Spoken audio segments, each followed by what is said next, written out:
There we go. Awesome. Sorry about that. Had a bit of a moment with my microphone. Hello, everybody. Hope you're all doing well. Hope you are all doing well.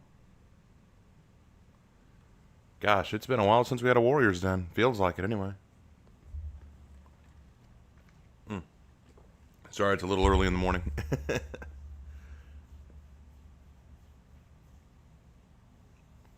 I was up super late last night working on videos. I have been so slow in putting together videos, and I apologize for that. Many of you who follow me regularly know that I have been very slow on video updates. Like I think it's been a few days since I released anything, and it's not because I haven't been working on it. It's just I come home from work and I am just drained. I just lack any energy. So like I take Sundays off. Sundays are my day off anyway. I don't work on anything on Sundays. But then I come home Monday and Tuesday and I'm just dead. I just have no energy to work on anything. And so I just do not want to make anything. But last night I said, we got the stream tomorrow and I want to get some stuff done. So I sat down and I just worked. I just worked on making videos. And I've got one coming out later today. I've got one coming out today at 5 o'clock p.m. Eastern Standard Time. And it is a video that people have been long requesting. It will be premiering, so really look forward to that. I'm so excited to reveal that to you. So please, at 5 p.m. tonight, at 5 p.m. Eastern Standard Time, check out the new video. It's going to be awesome.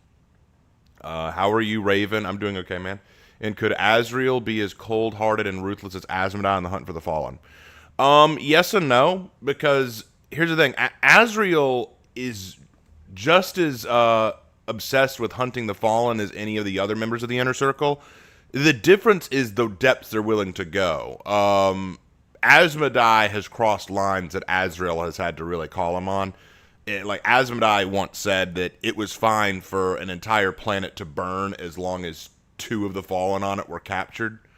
And even Azrael had to say, okay, no, dude, we can't do that. Like that's a step too far.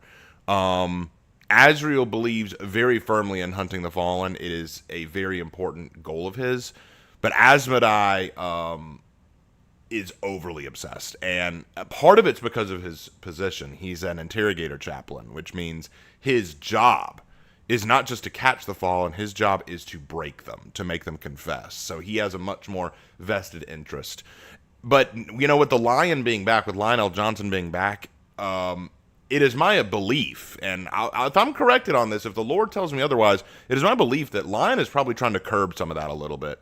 Because he hasn't stopped the Dark Angels from hunting the Fallen, but he's made it clear, don't kill them until I've talked to them, And so I think that the Lion is going to be curbing a lot of that obsession. But anyway, can't wait for the new video. Yeah, 5 o'clock today, man. Hey, Raven, just wanted to ask, we know Hatun Gul'jin bested Astra. How would you fare against Apollyon, in your opinion? I actually made a video on that, Okino. I made a video on that. It is called, it's actually, let me pull it up real quick. I can show you.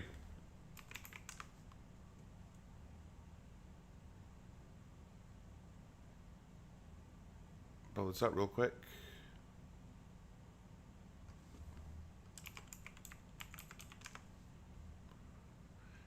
Yeah, it's Gul'jin versus Apollyon. It would have gone the same.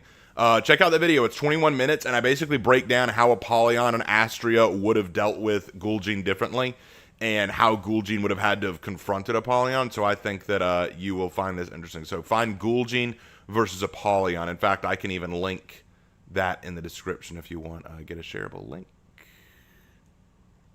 And paste. There we go. So yeah, if you want to watch that, check it out.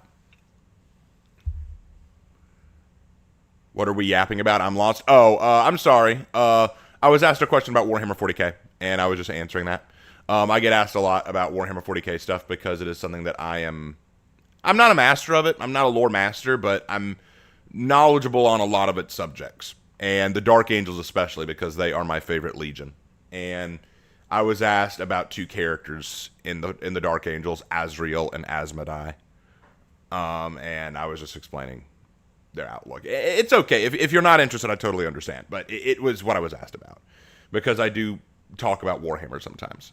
Because I like Warhammer. Well, I liked Warhammer. What Games Workshop is doing now is kind of ridiculous. Oh, I don't have that flavor of autism? Oh, trust me. I have the ice cream shop of autism. I have so many fans and friends who are on different levels and different flavors of autism. Like whether it's For Honor autism, whether it's Warhammer autism, whether it's gaming autism, whether it's art autism, whatever it is. I attract a very large audience, and you know what? I love it. I'm glad for it because it means that I don't have to confine myself to one topic. I think that's one area that's kind of an advantage, but also a disadvantage. And what I mean by that is this. I have the advantage of being able to appeal to a wide audience because I do so many different kinds of content. I talk about For Honor, I talk about Christianity, I talk about history, I talk about writing, I talk about Warhammer, I talk about all this stuff. So it means that I draw in a lot of people from those hobbies and interests. The downside is I have to look at all this and realize, okay, like compare me to someone like, say, Raptor Rex, who primarily does For Honor. He has just broken 40,000 subs, which is awesome. Like, I'm very proud of him, and he deserves it. He's broken 40,000 subs. I'm at 46,000 subs, which means I'm a little ahead of him. But I don't think I got 46,000 subs because I'm a better or more experienced For Honor content creator. I got it because I've attracted audiences from other franchises and other nerd topics. So I gained pieces of audiences from other interests, which bolstered my viewership. If I only focused on For Honor and didn't focus on anything else, I don't think I would have surpassed Raptor. I think Raptor would have surpassed me a long time ago. So it's kind of the curse of, being a jack of all trades. You tap into all these different waters, which means you get so many different kinds of content to make and so many different viewers. But it also hurts a little bit because it means that you will always live with the reality of you're not a pro or successful based on the thing you love. You know what I mean? But yeah, that's my stand on that. I'm slowly falling out with Warhammer 40k. The lore quality is dipping hard. That's why I stick to the OG lore, not the new stuff. Can you? Everything after Lion's Return, I've been kind of questioning. Can you understand why the Custodies hate the Primarchs after the Heresy? The Custodies don't hate the Primarchs. That's a misunderstanding. The Custodies don't hate the Primarchs. In fact, most of them respect Gilliman. They don't trust all Space Marines or Primarchs, though. But then again, that's the case with a lot of people on Terra, because they recognize the danger that they propose. But they don't hate the Primarchs. Like, every trans person I know loves Warhammer, and I just kind of sit there observing as they discuss it. Okay, I mean, I don't know. Really, there are a lot of trans people who like Warhammer. I didn't know that, but whatever the case, like, if you ever want to learn more, you can always ask. I'd be happy to talk about it. Next story win. We'll talk about that in a future video. I'm going to be releasing an update video talking about my legends. Hey, Riven, I have autism too. When did you find out? When did I find out what? That I have... Oh, no, I don't have autism. I don't have autism. I just have a lot of friends and followers who have it. And that's fine. I don't have a problem with that. I actually don't have it. People have assumed I do. I'm not clinically diagnosed. My hyperfixation is Ubi Slop and stealth games. Hey, that's fine. That's fine. Raven, how many push-ups did your dad do on his birthday? My dad doesn't do many push-ups anymore. He's 73 years old, guys. Come on. Like, cut the man some slack. He's spent all of his life being very active and athletic, and he's still able to move around and do a lot of stuff. He can't do many push-ups or sit-ups anymore. Like, my dad used to run almost daily. Now he just can't run. His knees won't let him do it. So it's hard watching my dad nowadays, because I remember when I was a kid, he was the peak of, like, what I wanted to be as a man. He's what I wanted to grow up to be, And now I see him, and he's a lot slower than he used to be. He's showing his age more. He's sleeping a lot more, and it hurts me because he's not that. I still see the man that raised me, not the man that I see now. But even then, even now, with him being what he is, he still gives off that air of austerity. And I admire him and respect him for it. Raven, do you think Horkos will make a comeback in recovery after the Mongol ambush? That depends on the quality of the writers. If the writers actually have any common sense, they'll leave Horkos the hell alone. If they run out of ideas, yeah, Horkos is coming back. Raven, have you seen Knight's new cosmetics in DBD? They look pretty good. I have not touched DBD in like 2 weeks. Just because I'm so sick of what DBD's been doing. But inevitably, I will have to get back on it so I can do the video for the Survivor and Killer. I do have autism. Yeah, I know. I have a lot of fans who are. It's fine. Am I happy that Orochi might get another skin? I don't mind. I mean, look, I know that there's some people who are like, no, we need more skins for heroes who don't have them. I just want good skins, you know? And if you can give me a good Orochi skin, give me a good Orochi skin. He doesn't have the tism, but you get the enthusiasm. Fair. So after the next For Honor Lore Tidbit video, what topic would you cover next?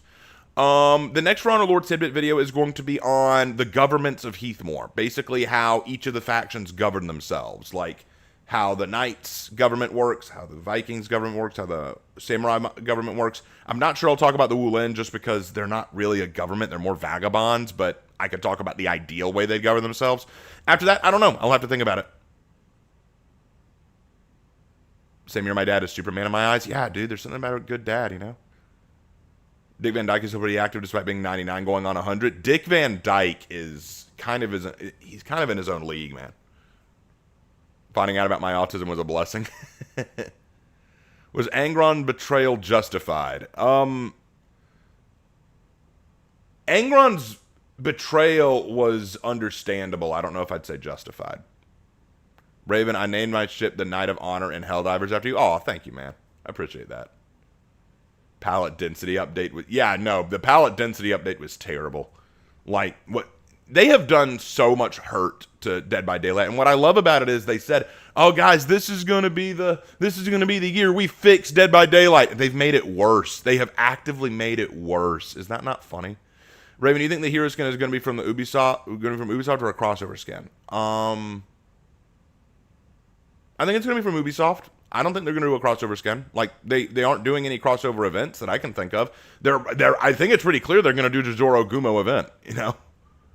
I can't wait to see that tidbit video. Thank you. I'm excited. Do you think that year 10 will be the biggest year of content for Honor like R6X? I don't know, but I hope so. I don't know, but I hope so. I would rather have it being a surprise skin, honestly, now, not just a pattern everyone is going to see immediately because of last Hero Fest.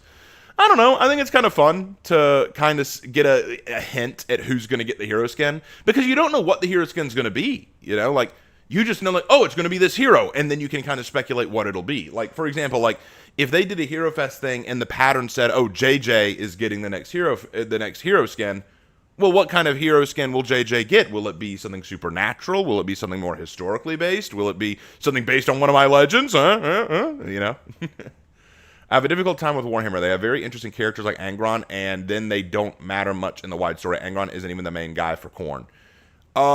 You're right, but Angron, to his credit, did get some time recently when he fought Lion in the Arcs of Ornament, which was pretty awesome.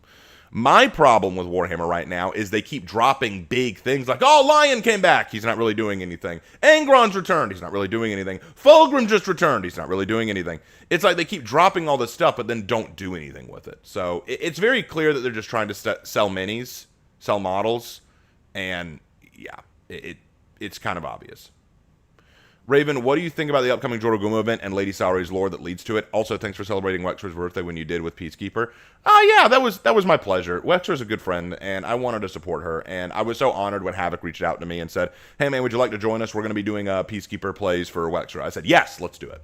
And as for the Jorogumo event, I talked about Lady Saori's lore. I actually did a few videos on Lady Saori's lore and talked about why I think it's both good and bad. I think it's more good than bad, honestly, but there are some problems with it. And as for the Jorogumo event, it's one of my favorite events, so I'm glad it's coming back. If that is indeed what's coming back, because we don't know for sure. But I'm assuming it because, come on, it's kind of obvious at this point. I find it funny that DBD... Oh, chat went by too quick. I find it funny that DBD had to put on a health update for the health update. I know, right? Next year for Honor should be the year of fashion, like how this year was about game modes. That'd be cool. To be honest, it's going to be a girl Orochi skin because they did the same with Warden Pirate. I doubt that. I actually think it's going to be her son or husband or the enemy, and they were all men, so I think it's going to be a guy. I like a Woolen hero based off of Lu Bu, but that's my opinion. I mean, that'd be cool. I'd still like a Woolen hero skin who has, you know, a Zeon. Didn't Angron cut a planet in half? Yeah, along with a lot of other characters. I have an uneasy feeling that the skin is going to be Yasuke. Ah, no, don't do it. Hey, Raven, just caught the Warriors Den while working. Sweet, glad you're here. The Warriors Den isn't for a little while, though. Angron was justified to a point, like he was right to be angry at the Emperor for what the Emperor did, but killing everyone because he's angry is too far. Well, here's the thing. When I say it's understandable, I get why he hates the Emperor, and I get why he wanted to turn on the Emperor. But he went too far. That's the problem. Everyone has been saying Lu Bu for the new Wulin. I don't know. I hope so. Wait, Raven, I just realized, is Lady Salary the Spider-Woman Yokai Slayer Maiko fought in that did Halloween event, Web of the Yorogumo? I think you're right, Okino. I think that's exactly what it is. Do you like Game of Thrones by any chance in the books? No, I don't really care for Game of Thrones. I'm not a big fan of it. Hear me out. For Honor Lore tidbit on racism and sexism in Heathmore, because I can see they have different mindsets than our history. They do have different mindsets in our history. Honestly, they don't have a great deal of sexism because they allow women to fight in their armies pretty openly. As for racism, that's going to come down to belief system, really. That's where that's going to come from. Because if you look at it historically, racism in history does not function the same way it does in the modern day. In the modern day sense of racism, it's about skin color and ethnicity. So black people, white people, Asian people, Hispanic people. We differentiate race that way. In the ancient days, like in the Middle Ages, for example, it wasn't really about your skin color so much as it was about your religion or about your country of origin. So you could have a black person born in Europe who was more well-liked for being Christian than a black person born in the Middle East who was Muslim. Because to them, it was about community more than it was ethnicity.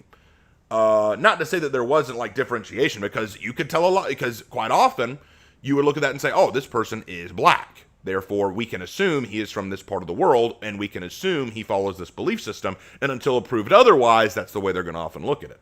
That's the way the Middle Ages would look at it. Now, if you look at the Vikings and the Samurai, that's very different. I'm sure Shugoki hero skin likely won't happen, but I still have hope. Hey, that'd be cool. First time chatting? Glad you're here. You should try to get the lore of Call of Duty Zombies. No, I don't care for Call of Duty. Raven, consider the following. A man named Peter Piper and his wife Sandy had their own business. Peter sells pickled peppers. Sandy sells, she sells about 50 a day. Peter picked a pickled pepper. Well, that sounds good for Peter and Sandy. Hey, Raven, do you think they will alter the Jorogumo event this time, or will it be the same as last time? I think they'll alter it, but I don't know. People definitely races against Vikings and Heathmore.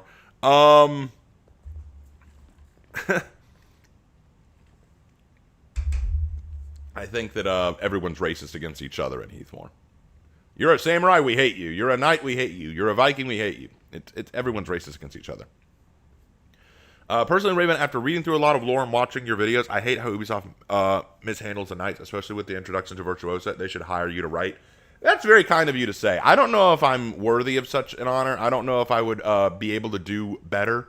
I would be honored by the opportunity if they came up to me and said, hey, Raven, we'd love for you to be a consultant for the lore team, or we'd love you to read over this lore and tell us what you think, or we'd love for you to write this next season. Could you write this season of For Honor and come up with hero skins and stuff like that? I would be flattered and pleased to do so. It would be my greatest honor, and I would love to do it.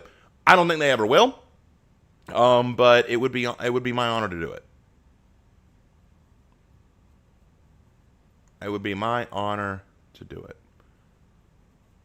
I'm just praying it's a spider-themed hero skin. That would be so cool. You know what I'm wanting? I'm wanting the Jorogumo executions back. Like we had when we had the first Jorogumo event. I want the Jorogumo executions back. I need to give them my Kensei.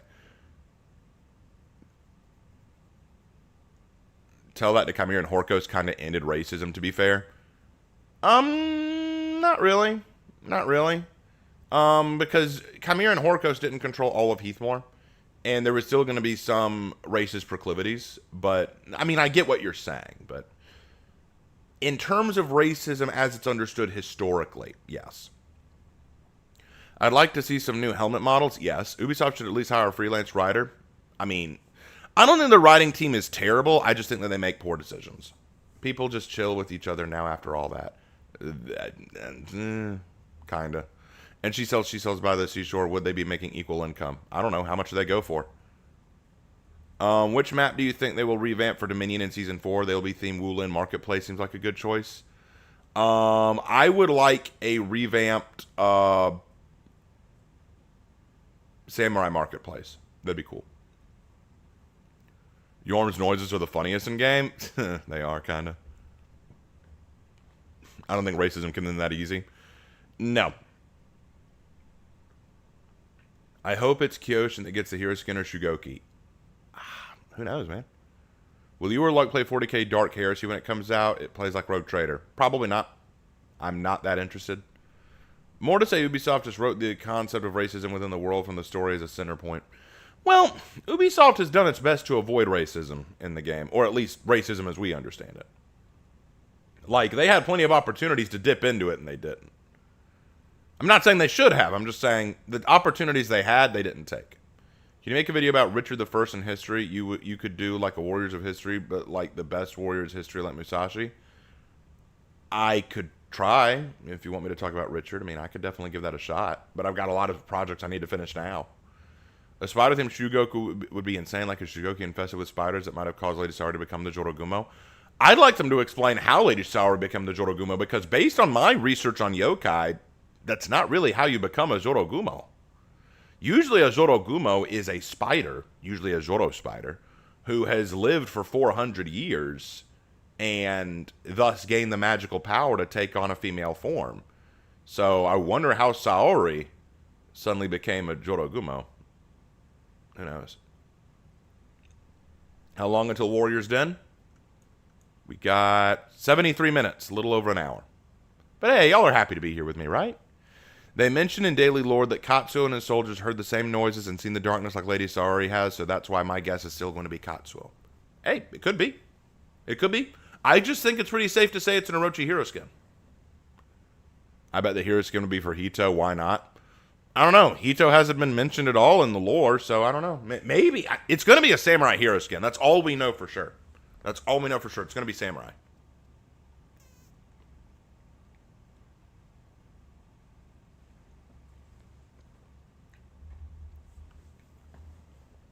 But that's all we know as of right now. Zoro spiders are commonly known as orb weavers. Oh, we have a ton of them in our neighborhood. We have a ton of them. So what happened to the Shugoki that attacked Lady Saori? There was a Shugoki that attacked Lady Saori. I didn't read that in the lore. That's fine, just giving an idea because I like that video that you made about the Crusade. Yeah, we're going to do more Crusade videos in the future. I got time. I'm having lunch in about 20 minutes. Ah, well, glad you could join us. All right, bye. Katsuo was already shown in the gameplay trailer as a normal Shugoki. He was? Maybe he was. I don't remember. Hito would make for a good horror-type Halloween skin? Probably. Plot twist, she was a spider all along with a legion of giant spiders. Oh, what if she was a spider who took human form but forgot that she was a spider? That'd be interesting. When does a Warrior Den start? In 71 minutes. A little less than an hour. Make a Shinigami Hito? I guess. I could try that. Perhaps her family is descended from a Jorogumo, and she has just enough of her bloodline to transform her. The only way that works is if a Jorogumo mated with a human. And that's not normally how that works. She just forgore. Mom, when were you going to tell me you were a Jorogumo? I forgore. You forgore? Well, I guess that makes sense. She's your forger from Spy Family. If you never watched Spy Family, please do. It's so good. Hey, Raymond, do you see Ubisoft adding a new Knight character? If not, what new character would you like to see? No, I don't see them adding a new Knight character. Virtuoso was their chance to add a Knight character, and they chose not to. I think it's because the community has been so up in arms about them adding Knight characters. Like, we don't want Knights anymore. No more Knights. And I'm like, oh, F off. If they were to add another Knight character, I'd love a Paladin. I love a Paladin character. Long story, when I was a kid, I saw a big golden orb weaver spider. I was so scared. Oh, they're beautiful creatures, but they are big. Intro shows the Shugoki attacking Lady Saori. Yeah, but in the lore, a lot of warriors attack Lady Saori. In fact, in the lore, Katsuo never touches Lady Saori. He just shows up to mock her. So we don't know necessarily that Shugoki is Katsuo. It could be, but we don't know for sure. We need a new Chinese hero. I keep saying, but according to what they announced, in Season 4 of this year, we will get a new Wulin hero. There is that story of the fisherman and the Jorogumo. In some versions, he married the Jorogumo. Yeah, I talked about that in my Jorogumo video, and there are some versions of that where that happens, but that isn't the common approach to Jorogumo stories. We need a hoplite hero, non-gender locked. We need a hoplite hero. Yeah, I could see that. I could see that, but yeah, I've been saying for a while we need a Wulin hero. We just need a Wulin hero, guys. Bring it on. I want a Wulin. Hey, Raven, can't wait for the Kensei competition. Yep, Kensei competition closes on Friday, and I will be judging on Saturday. I'll be judging on Saturday. It's going to be awesome. Very excited. Very excited.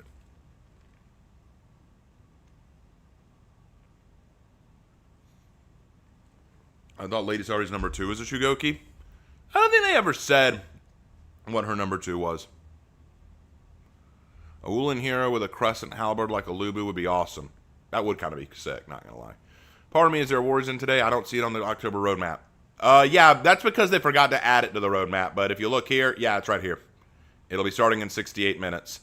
I even asked them. I actually sent a message via X. I messaged them and said, hey, I don't see a Warriors Den. Are we getting one? And they had to message back and say, oh, yeah, it's happening. It's happening. We're getting a Warriors Den. So a lot of people were a little nervous about that. Who would you say is your least favorite Primarch? Mine's Mortarion. Oh, I like Mortarion. My least favorite Primarch would probably be Fulgrim, probably. Fulgrim, I would say. Either that or Conrad. Conrad Kurz. Kensei. Yeah, I'm doing a fashion contest, Roadcone. I'm doing a fashion contest every week, and this week is Kensei. Raven, what are your thoughts on the Ghost of Yotei? Just play Ghost of Tsushima, it's better. Raven, can you do Arnold Schwarzenegger voice, please? Why would I want to do Arnold Schwarzenegger? The great thing about Arnold Schwarzenegger, he's actually not a bad guy. Very friendly. He's always asked to play assholes in movie roles, but he's actually a really nice guy. Cares a lot about his family. I dipped into a little bit of Scottish. I don't do Arnold's voice that often. I submitted my Kensei. Hope she does well regardless of her grade. There's always room for improvement. Hey, I mean, that's a good attitude to take.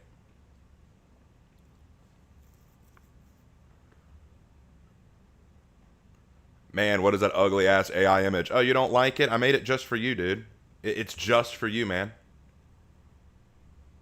Like, I knew you were going to be coming. I knew that you were going to be whiny. And I just said, you know what? Let's give him something to whine about. Because I was worried that you'd come to the stream and you wouldn't have anything to complain about. So I had to think of something. I had to think, what could I put on screen that would make all the whiny bitches whine? And I thought, that perfect. I'll put that up. So that's just for you, dude. I'm glad I could give you something to whine about. I love your channel. God bless you. Thank you, Diego. Thank you.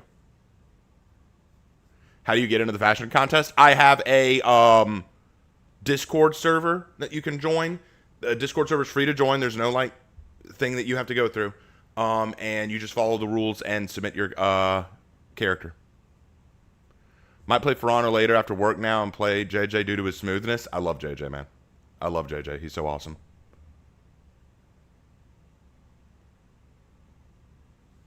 I would find a minion like Knight here and Big Shield and Spear. Hey, I think the Spear and Shield combo is so underrated, which is sad because Valkyrie's the only hero in the cast who even comes close to that, and I think you could go even further. Part of me hopes they break the status quo. The heroes get Hitakiri Shugoki. We'll see. I want them to return to old seasonal modified maps, especially the desert variants from the season before Magi. I love sand. I wanted an Egyptian map. I honestly did. I honestly wanted that. I love JJ too. He's awesome, man. He's awesome. The most iconic Arnold quote, "Get to the chopper." Is that the most iconic? I mean, yeah, it probably is, actually. I thought you were cooler than that from your content. Again, man, I just thought that, there are some people in my audience who are just wanting to complain, who just want to whine. And so I do this for you. I want you to have something to complain about, Because the truth of the matter is, I have friends who are artists who are willing to do art for me for my videos. And I use them a lot. The problem is they're also busy and they do it for free. So I can't ask them to draw for me all the time. And so this is a placeholder for me that I can use. And they even signed off on it. They said that they didn't mind it. And I've used this image for a long time, and most people are okay with it. But there are always going to be some people out there who care so much more about the AI art than they do about the quality or content of the creator, that they will just, even though the video itself may be perfectly fine, they will just point to that one problem and say, ew, that's so gross. And then I have to say, well, then what does that say about you? I think it's more of a criticism of you than it is of me. Because this is just a placeholder. I'm not doing anything other more than using that as a placeholder avatar because I don't have a camera. But what does it say about you? You came here, and the first thing you said was not, oh, I'm here for Raven's stream, or oh, I'm curious about the Warriors Den, but it was, ew, AI. So I'm glad you're here to complain. We need complainers out there. Havoc started his stream? Excellent.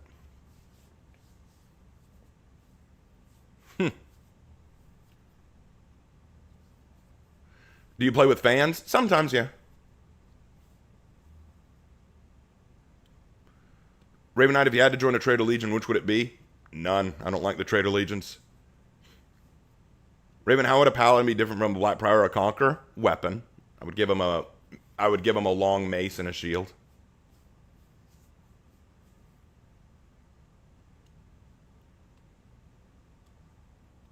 As an artist with gripes about AI, I think you're valid. Even so, they can't be there 24/7. Here's the thing. I'm going to say this about AI, and then I'm going to leave it alone. Here's the thing. I don't use AI all the time. I try very hard to use the art from my friend Jay and my friend Hannah. They both do exceptional art, and I try to use their art as often as I can. The problem is they do their art for me for free because we're friends. Because they do it for free, I can't rush them or demand anything from them. I don't have money to hire artists to do stuff for me. I just don't have that kind of money. I'm very low income right now. Though I've gotten my teaching job back, I cannot just go out and buy art willy-nilly for every single video I do. So I have to rely on my friends to do art for me when they're able to. So if they can't draw art for me at the time, or they just don't have the time or interest, there are times I have to fall back on, okay, I just need an AI placeholder. And what I do is I send it to them first and I say, hey, can you look at this and tell me if you think it's okay? And quite often they'll say, yeah, it's fine. We're okay with that. And then they'll let me use it. I don't sell the art. I don't propagate it. I don't put it out there on social media and everything. I use it as a placeholder for thumbnails or, like in this case, as an avatar to represent me while we're waiting on the stream to start. That's all I use it for. But more on, like, I can show you this. Check this out. This is kind of crazy. Check this out. Draw it myself? Yeah, if I had the equipment or the skill. But look at this. My friend Jay is drawing all the For Honor characters for me. All of these. He is literally drawing all of the For Honor characters for me.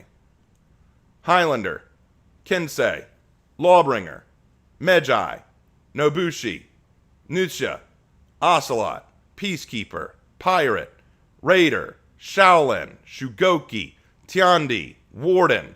He's been drawing all the For Honor characters for me, and he's going to keep going.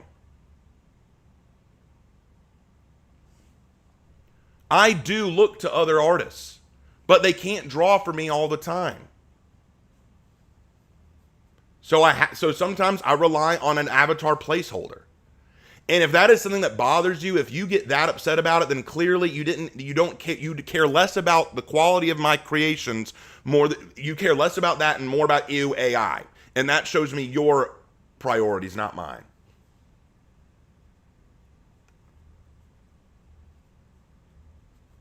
Other than just being very ugly and having many what the F parts, all right, what are the what the F parts of this image? If we're going to start that, what the F art parts of this image? Because you're the one who pointed out it's AI. No one else has.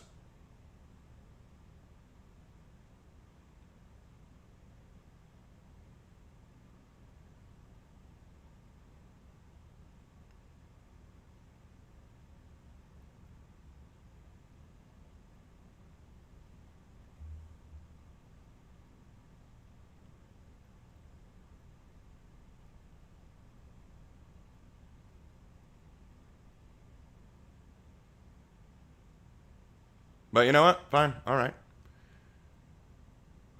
We'll do this. We'll do this. But just so you know, if I do this, I'm going to delete every video or thumbnail where I've used even a modicum of AI. You're going to see quite a few videos go away that people like. But fine, 1 second.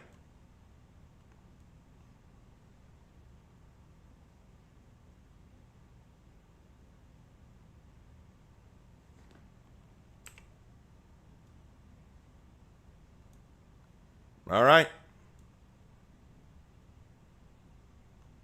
There you go.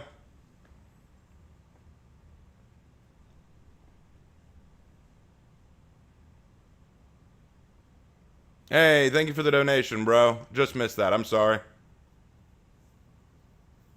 Thank you for the donation. Really appreciate it. And greeting from the longest country in the world, Chile. Nice. Nice.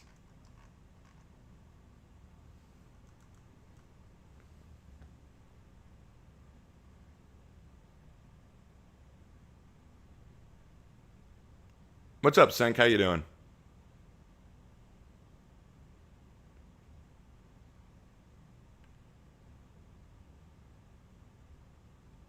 Y'all, are y'all okay with it? Y'all like this?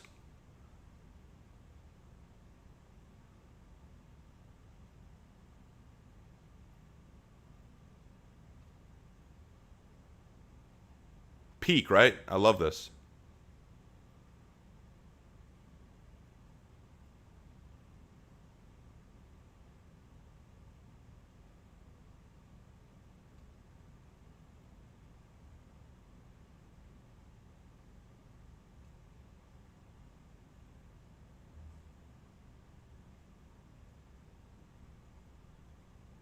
No, y'all don't like it? Okay, well then I'm fixing it.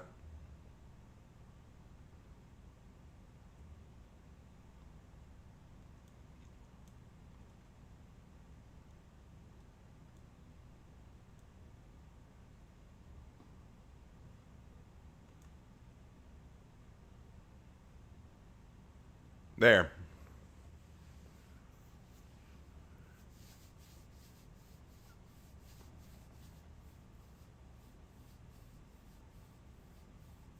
And that's exactly my point, Conan. That's exactly my point. that is precisely my point. It is a tool that can be used. Heck, even Jay and Hannah have used it to help them get ideas or to get references. The idea that it's so ugly, it's so bad, it ruins everything. Well, I'm not an artist.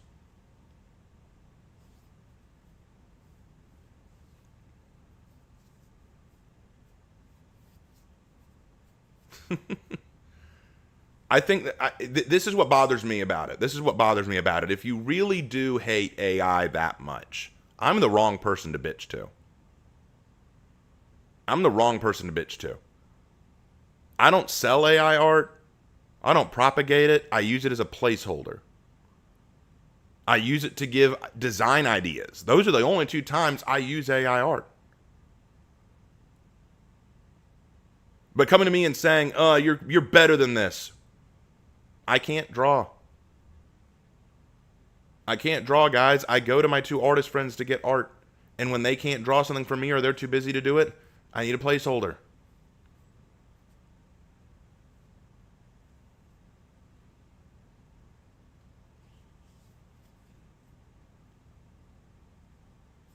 But hey, that's if this stream is just going to turn into a AI slot bad thing, I'll just end the stream.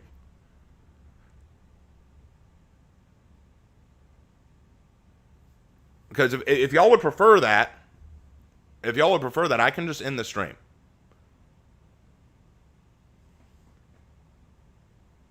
Am I excited for the Warriors then? I was.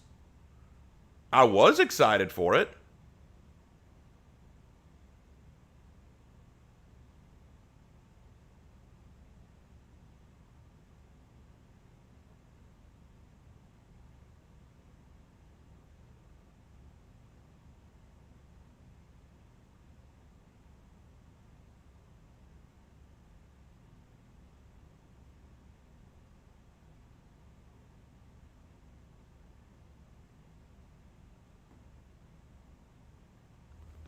Well, the thing is, you don't need my stream to see it. I do this because I want to spend time with my community, and I want to share in the reaction to the Warriors Den.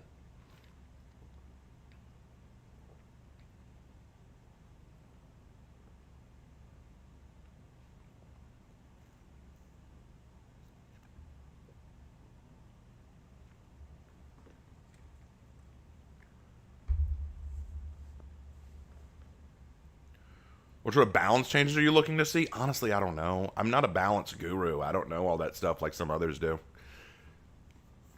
I'm just not. I'm not as good with those kind of adjustments. I guess I feel like Conqueror's roll catcher needs to be fixed. It's not working the way it should. Um, that'd be one thing I'd like to see fixed. I think Lawbringer needs a little bit of a nerf right now. He's very annoying to play against. Um, Virtuosa still needs her nerfs for sure. Like, I still think that she's too strong, regardless of what JC says. I think she's too strong.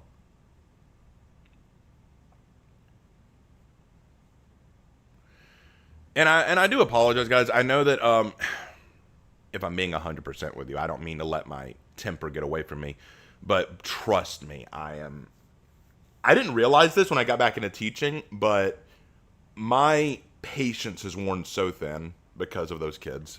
Like, I can tell you guys horror stories about some of the kids I deal with.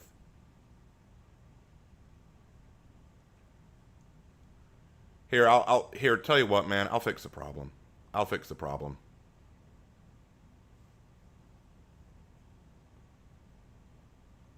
There, I fixed the problem.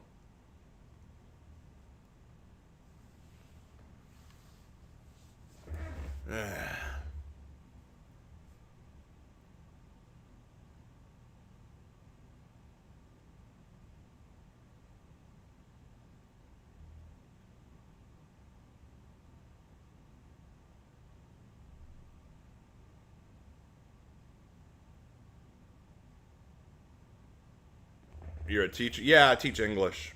I teach English. I teach English 3, which is, juniors and seniors in high school.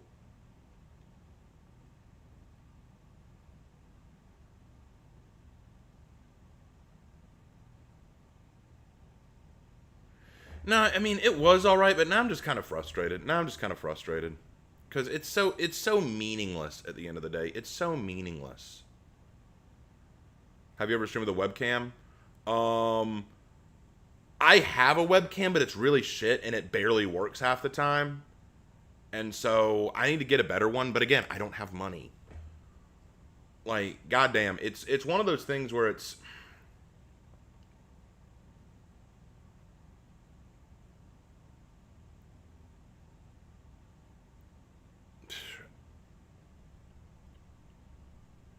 I'm sorry, guys. I'm not trying to bring the mood down. My mood just kind of went down.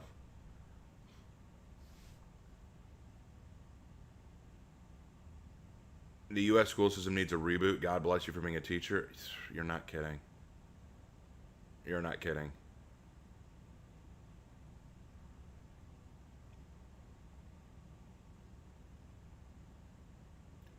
Do you find your job rewarding? Some days are better than others, but the last few days have been rough. Like just yesterday, I had this kid. He interrupts in the middle of class to say that he has a bag of unpopped popcorn in his hand. He's holding a bag of microwave popcorn in his hand, and he asks if he can go to another teacher to go pop it. And I'm like, why do you need to pop popcorn in the middle of class? And he's like, I just have to. I'm like, why? It's part of my thing. And he's referring to an IEP. And I'm like, I'll tell you what, let's just call the teacher and find out. So I have the kids get back on their work. I go call the teacher.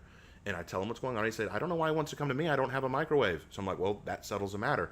But then he says, no, call this other coach. So I call this other coach. And then he says, wait, who is it? And give him the kid's name. And he's like, yeah, fine, send him up. So I send him up. But then literally 5 minutes after I send him, I get a call from the administrator saying, did you send this kid to this coach? And I'm like, yeah. And he said, he shouldn't be going anywhere. And I'm like, but he said that he had an IEP. And it's like, no, his IEP doesn't allow him to just leave whenever he wants. He has set times to do this.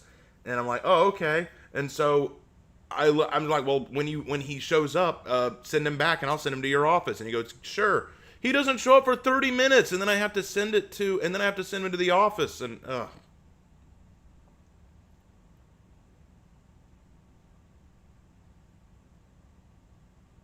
whatever. Raven, have you considered perhaps using your great writing talent to make money beyond being a teacher, maybe taking commissions to write stories for people? I actually used to do that. I used to take commissions to write stories, but then people started asking me to write smut, like sexual related stuff, and I just couldn't bring myself to do it.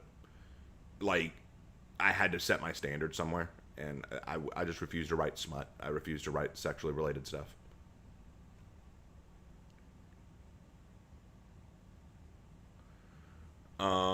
What time is the Warriors in today? We got it about an hour. What? Who's your favorite chapter master? Azriel, probably. Unfortunately, I won't be able to watch your stream because I have college stuff to head to. I love your videos, and I pray you prosper in everything you do. God bless you. Thanks, man. I appreciate it.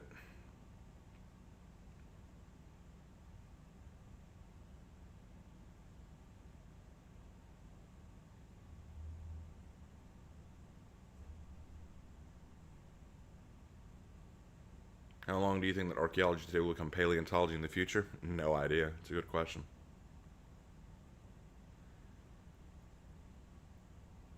15 minutes for Havoc. Oh, Havoc starts in 15? Cool, man. Well, if y'all would rather watch Havoc, go right ahead. I don't know. My mood kind of got shot.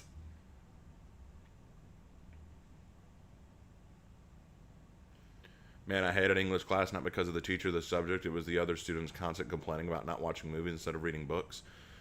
Yeah, that's a common problem because you hear a lot of students basically say, "Oh, why can't we just watch this as a movie? Why can't we just watch the movie of this?"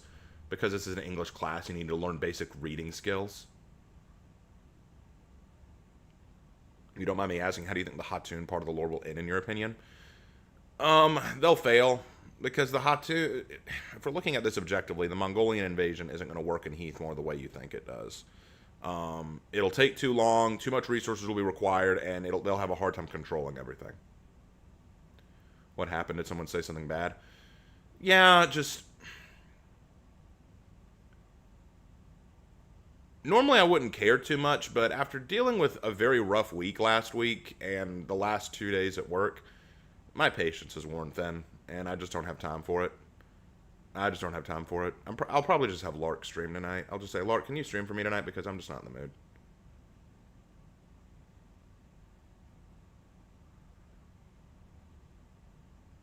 If you were a warlord of the Blackstone Legion, what would be your demon name?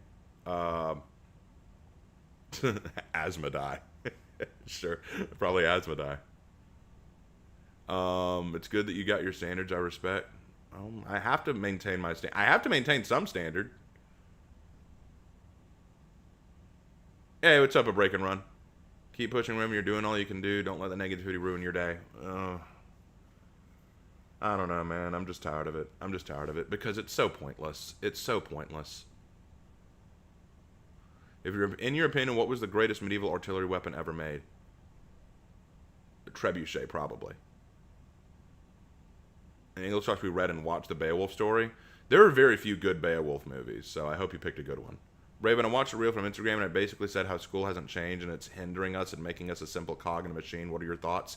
School has changed tremendously ever since the implementation of a federal education system, and that has hurt education more than anything. Schools now don't turn you into a cog in the machine. They turn you into lazy, apathetic individuals forced out into the world unprepared and uneducated. In many respects, the public education system has been shot.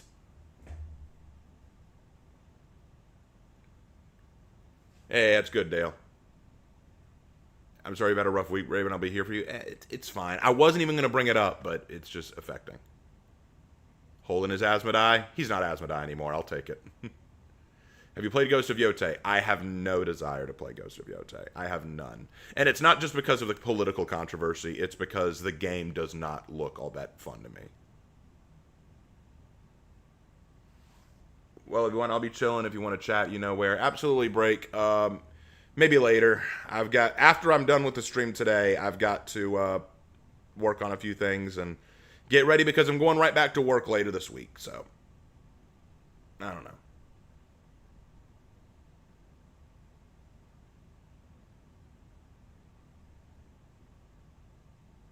What's your favorite text to teach? I loved teaching Gothic literature, particularly Mary Shelley's Frankenstein and Bram Stoker's Dracula. That was fun. I loved teaching that. I also loved teaching. I loved my poetry unit. The poetry unit was so fun. I'm looking forward to that this year. I taught it back when I taught at my old high school.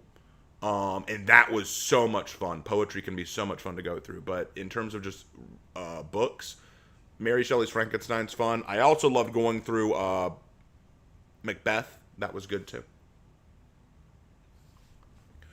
Raven, I don't live in the U.S. What's the federal education system do exactly? In the past, education was determined by state legislation. So state government would determine the education for their states on a micro level. But then the federal government gave itself an education department that all schools have to adhere to, and it's just not good for differentiated learning. I'll give you an example of what I mean. Let me give you an example of kind of what's going on. So in the past, there was a time in the past where what you did was you had some students who were not on a high enough reading level for their grade unit. So you put them in a class, like a EDC class. Like they need to catch up with the rest. Then you have those who are right at the level they're supposed to be. They're your B and A class, right? And then you have some who are advanced, and you may move them up into another grade, or you may put them in an advanced class. You had classes specifically dedicated to those levels. And the teachers were required to work with those students at that level. Now, they don't want to do that. They don't want to do that. The Federal Department of Education says, no. All students need to be brought in. So the special ed learners or the lower level learners, they need to be involved with the top level learners because they're going to help each other. No. And then that leads to lesson plans where the teacher is required to say in their lesson plans how they're going to teach both the higher level learners and the lower level learners. So now I can't just plan a lesson plan to teach my lessons. I have to also talk about how I'm going to differentiate the lesson between the lower level and higher level learners in my class, rather than have two classrooms where the lower level learners learn together and the higher level learners learn together. And that is not conducive to good education. Then there's the fact that now many lower income schools, they require federal tax money, federal dollars to stay open. And the federal income is based on graduation rates. So that means the more students the school graduates, the more money you get.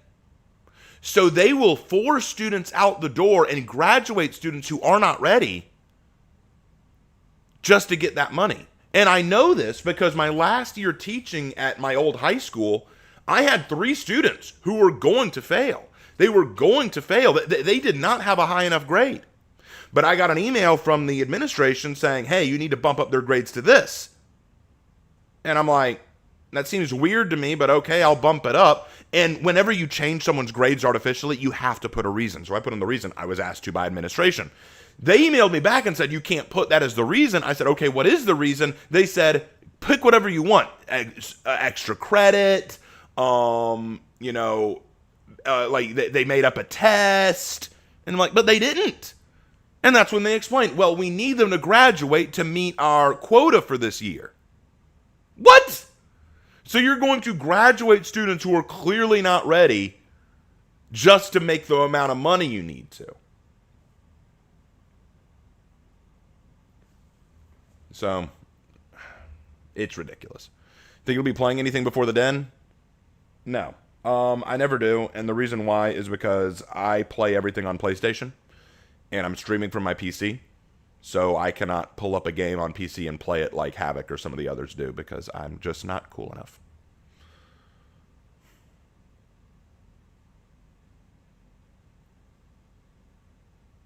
Man, I'm feeling pretty crappy.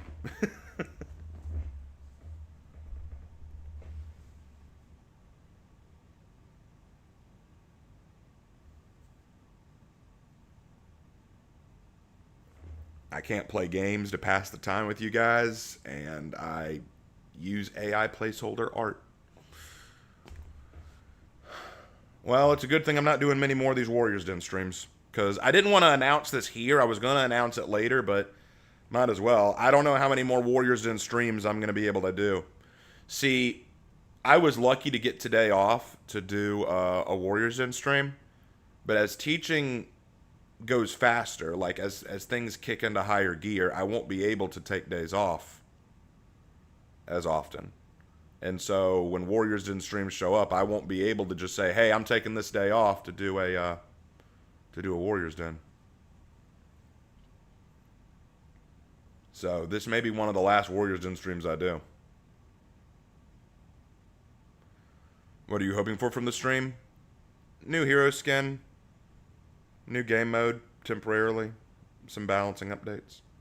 Hey, will you ever consider making a VTuber avatar? I don't have the money for that. I'd have to pay a VTuber avatar maker, like someone to make the model.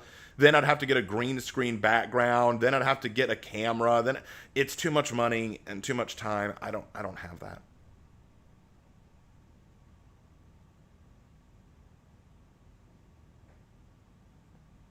If the Yorogumu actually shows up, want to do the event together? We'll see. We'll see. Just play solitaire.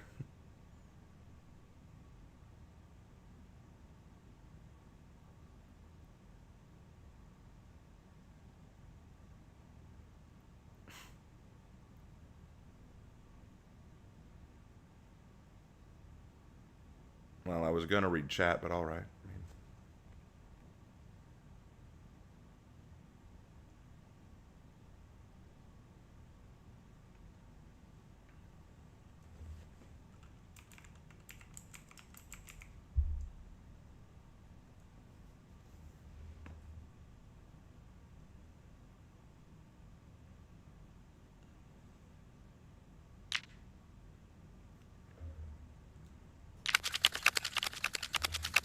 All right.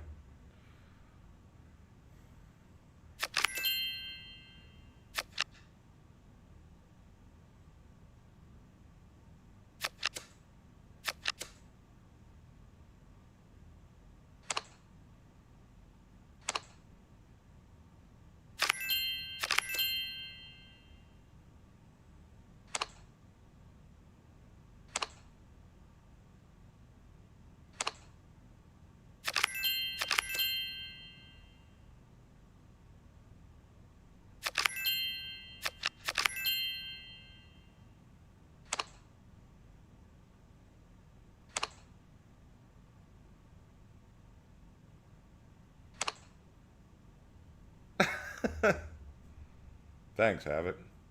I appreciate it.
Not what I wanted.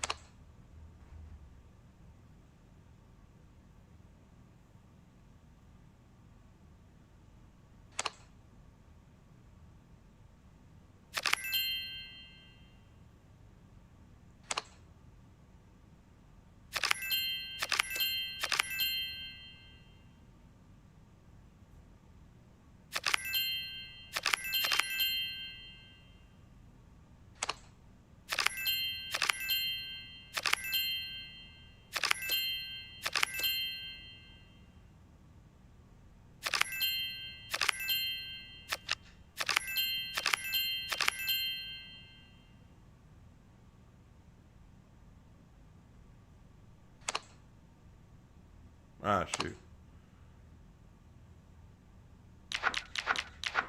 Forgot that. Alright, that did it. Now it's just a matter of wrapping up.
Well, that did it.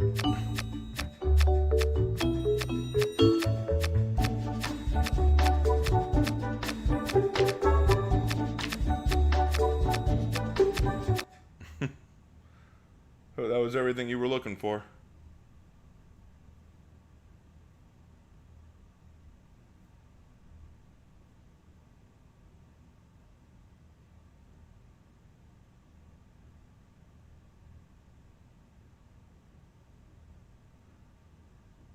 Wonder if I have chess on here. I haven't even looked. No?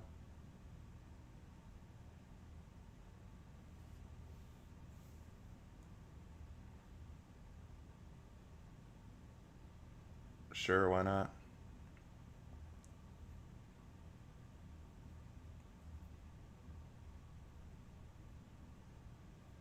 I prefer playing black, but alright. That's fine. Oh, can I switch? Sweet.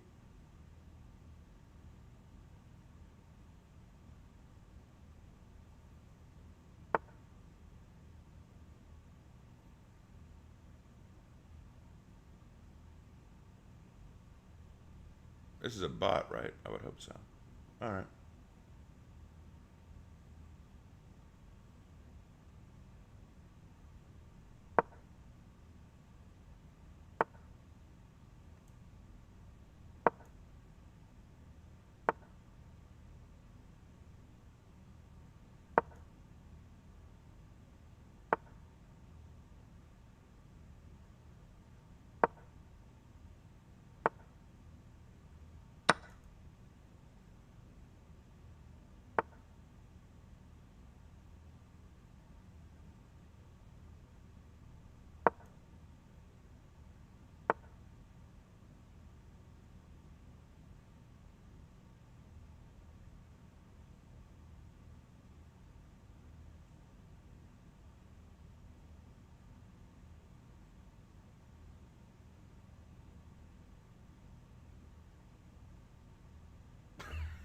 Really? Okay.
Ah, shoot, bad move. Bad move.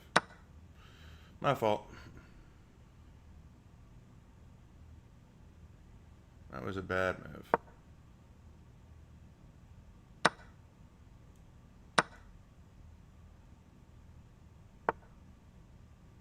That was stupid.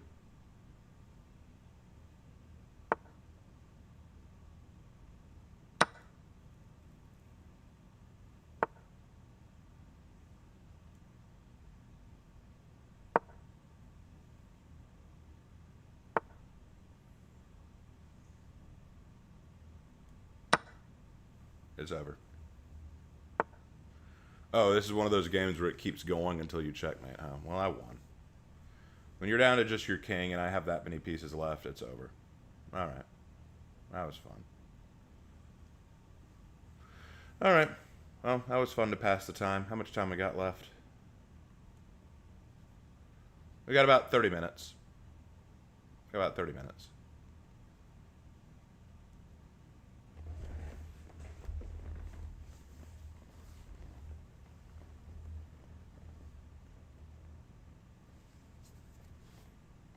Anyway. Sorry about that, but I was asked to play a game, so I did. And Havoc said it made it a lot more fun, so I'll need to do that more often. If I can.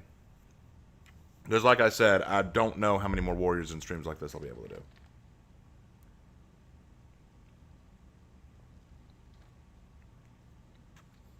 My dad taught me to play chess when I was a kid, so I've been playing it ever since.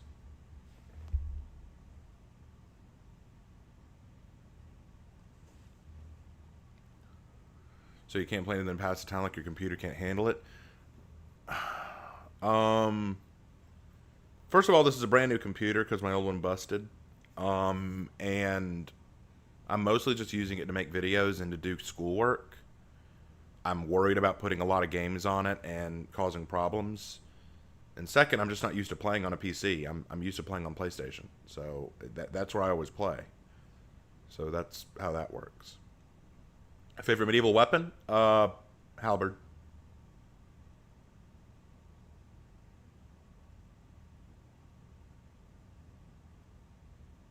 Is there a Rubik's Cube game as well? Nah, I don't mess with Rubik's Cubes. I'm no good at that.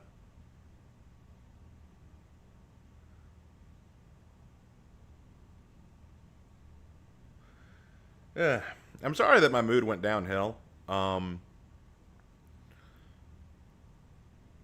I want to say this. I love teaching, but I don't. Sometimes I don't love the kids I teach, and I've been worked up about a lot of it. I try not to go into it, but it's just worn me out. It's just really worn me out. So I apologize that my mood is not in the best today. I'm also kind of sad because, like I said, I don't know how many more Warriors Ends I'll be able to stream. I want to do more of these, but I don't think I'll be able to do more. And so I'm a little sad that this could be the last one I do for a while. I hope not. I hope I'll be able to do more, but I don't know. Which for honor here would best fit every chess piece? The commander would be king. Warmonger would be a queen. Bishops would be black priors. Rooks would be conquerors. Wardens would be knights. Peacekeepers would be pawns. And that's how I look at it anyway. What's the difference between a halberd and a poleaxe? There are very few differences, if I'm being honest. Usually it's the size of the axe or the pike at the end.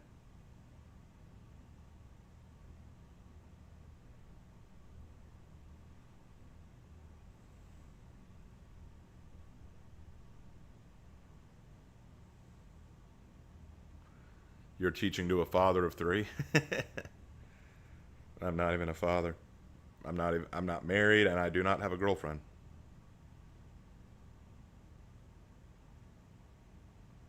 Hello, Raven. Hope you're doing well. I'm on my lunch break at Toyota. Been working on a Halloween themed montage. I'll be hopefully having later today. That'd be cool. Hey, Raven, you seem like a guy with a particular taste in games. What is it about a game that endears you towards it? I usually lean more towards games with strong stories, um, good options like role play options, and strategy. I like those too. So I lean a lot on those. Favorite hero skin? Mine is Unsung Ruth. I like that one. I don't know what my favorite is. I like a lot of them, so it's hard for me to pick. I need to think on that. I would actually need to think on that because there are a lot of hero skins that really. I guess the Sun Wukong. The Sun Wukong hero skin is just so good. I just think it's so good. Wait, what happened? What you mean my last one for a while? What I miss? Well, Sir Mr. Duke, I'm a teacher now. And as a teacher, I have to work most days of the week. And today I was lucky enough to be able to ask for the day off to do Warriors Den. But I can't do that as often once teaching kicks into full swing and the school year really gets rolling. Once things get busy, I'm not going to be able to do this as often. I can't just say anytime I want, hey, I need this day off. I can't do that. So there may be times where a Warriors Den comes up, and I might not be able to take that day off to do a stream with you guys. So that's something I have to keep in mind. My youngest is named Titus. That's cool. Have I ever played Tsukihime? No, I have not played that. If they added a knight hero with a giant Warhammer, would their moves be similar to Shugoki or Ruon? What if it ever do get a hero like that, a Warhammer 40k collab is going to be amazing. I think their movement might be more similar to. I think their movement might be more similar to Black Priors, because I would give them a shield. Good job on the job. Yeah, I'm very happy to have it. I'm very happy to have it. I'm honored. I'm honored to have it. But it is rough. It is rough. The school has a lot of really crappy kids, and I had to take them on because what happened was they kind of hired me on partway through the school, through the 9 weeks, through the quarter. And so I had to come in and deal with these kids who are used to not having a teacher around. And so a lot of them are trying to test their boundaries, like how much can they get away with the new teach, Raven, have you checked out the Bard's College expansion and Skyrim creation mods? Why we didn't get that from the Bard's College, to be honest. We got new shouts and get to have Duel of Wits. I have not looked into that. Okay, Chernobylite. I'll need to look into that. What I love the most about my job? I get to do what I love. I get to teach. I love the art of teaching. I just don't always love who I teach to because there are a lot of kids who just don't care. Got about 17 minutes. We're still good. Time to stream for the classroom. Today's lesson is on For Honor. That'd be awesome, wouldn't it? How would you feel about a Mortal Kombat collab with For Honor and Kyoshin would get a Kensei hero skin? I wouldn't really want to see it. I'm not high on the whole Mortal Kombat thing.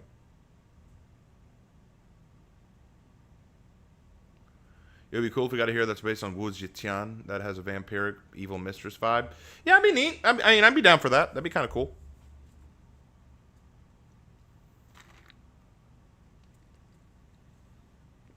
Let's make this one if it's your last, man. I hope it's not my last. I really hope it's not, but I have to be prepared for that. Grading executions in class would be an unforgettable event. Unfortunately, I can't do that. I mean, that'd be neat, but I can't do that. I have to use my class time wisely. What made Wu Zetian evil? She wasn't, I mean, she did a lot of really abhorrent things, but I wouldn't say that she was downright evil. One of the new heroes going to be a collaboration. No, I don't think so.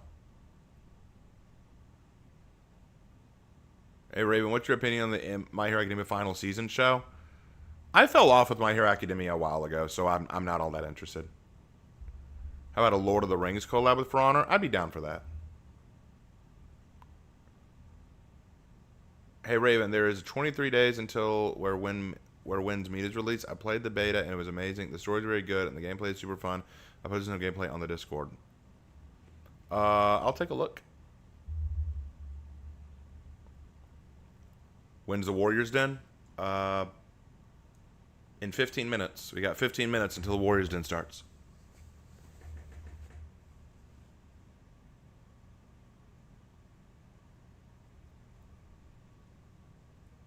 I've been hearing rumors about a hero skin from Dead by Daylight that would be cool for Halloween. The problem with Dead by Daylight is they're just, they're banking on money at this point. They're banking on recognizability and money, and that's one of the problems I have with it. They are so obsessed with making a buck that they're not focused on quality content in the game. I wonder if the new hero's going to star his husband coming home to discover what's happened. That'd be kind of neat. Sorry if you've already answered this question. Just joined. Who do you think the skin is for? I don't know. I'm gonna guess it's gonna be either for Saori's son or husband. That's gonna be my guess. We're over 90 viewers. Yeah, it's awesome. That's excellent. I'm glad that we got over 90 viewers, and I'm glad that there's so many people here watching. That is phenomenal. That is phenomenal. Morning, Raven. I'm excited for this event as I find this special for me. I started For Honor at the last Yorgum event, so this is an anniversary thing for me. That's great. Yeah, that's awesome. That's a great way to come back. I wonder if the new Woolen hero would be based on Lu Bu. That'd be a neat idea. I still just want a Xion Sword hero. That'd be what I want. I know everyone wants Lu Bu. I'm just like, give me a Xion Sword hero already. Why don't we have that? Like, it feels like it'd be an obvious addition to the Woolen. Just add a Xion Sword hero. I do not like DVD. I used to like it. I just don't like it anymore. I think that it fell off. Have you ever been to Medieval Times? I went once. It was okay. Like, I didn't enjoy it all that much. Have you ever ridden a train? Yes. If yes, how was it? It was nice. If no, would you want to again? Yeah, I'd do it again. It was nice.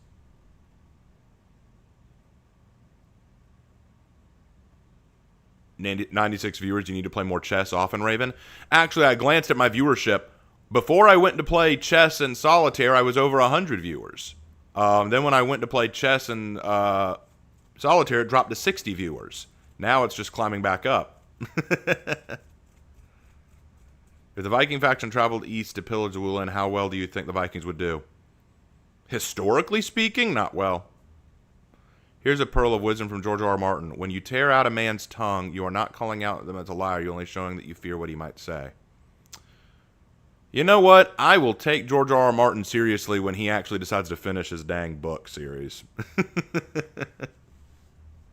Doesn't John Hu have his Xion? No, John Hu's wielding a Changdao.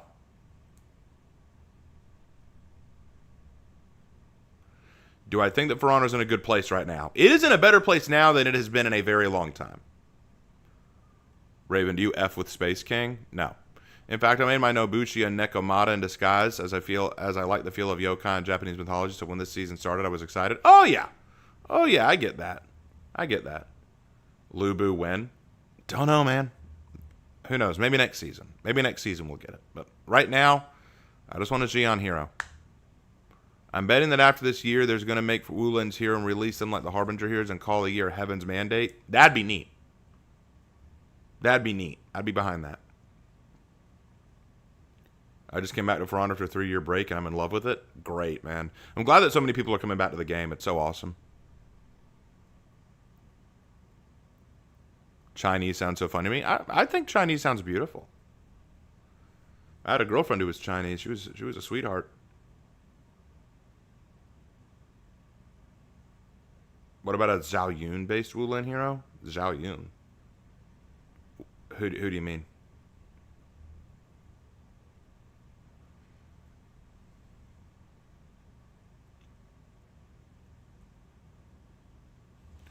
I know you hate this, but I want a martial arts hero so badly.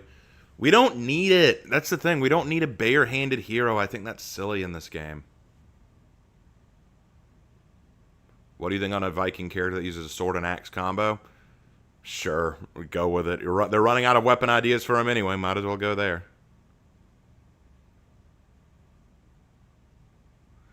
George R. R. Martin is matched in procrastination only by Mozart. P.S. I'm half Ukrainian.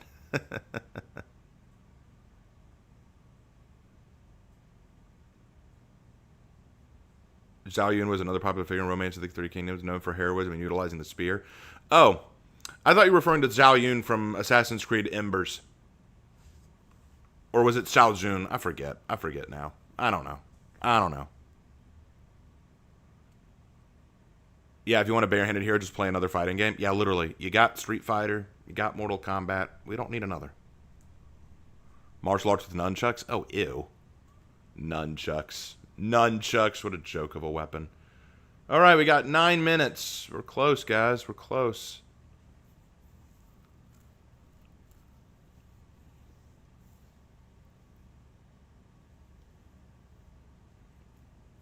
Do you think with Hatun being the main villain at the moment, will we get more Mongols at all? Doubtful.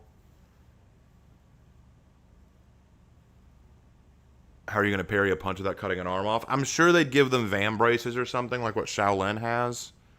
But I already don't like what Shaolin does.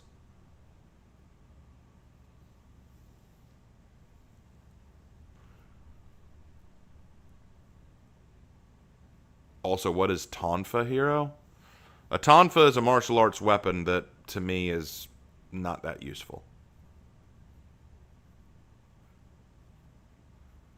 Hey, Lord Sabosa. I'm doing okay. I'm doing better than I was. I had an almost crash out earlier. I had to calm down and play solitaire and chess. Won both, which was nice.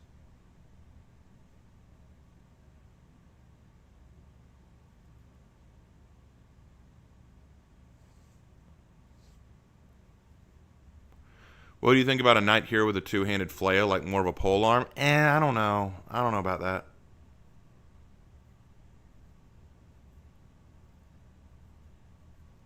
Will year 9 be the last year for honor, or are we getting a year 10? I hope we get a year 10. I hope we get a year 10.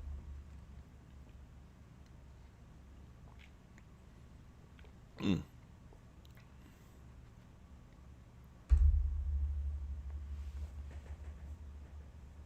You play chess? Yeah, I play chess. Play it for a long time. I played a chess game just a little bit ago.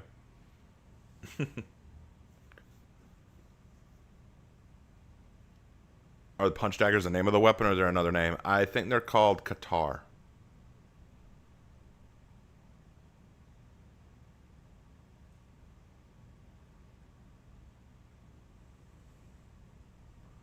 Do you think the Hatun will get a Genghis Khan here skin? Maybe, but I don't know.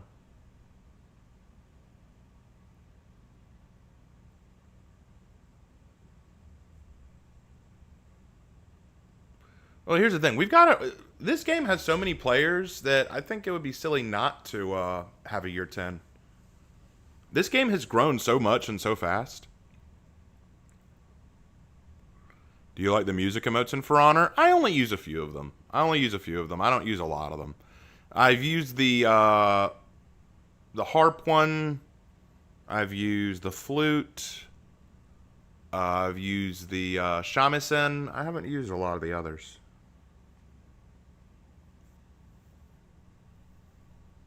Raven, did you know that FN Hestel just made a real life bolter? Nope. I hope we get a Dao G inspired rule in. Sure. I mean, just give us new weapons.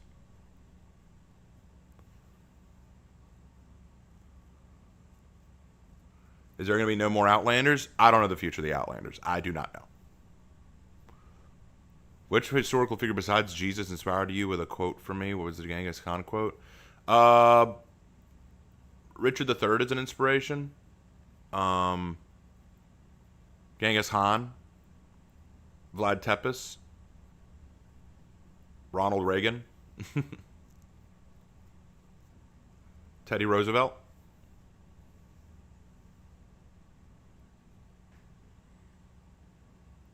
Do I think Sohei would get a Hero Fest and update too? Maybe.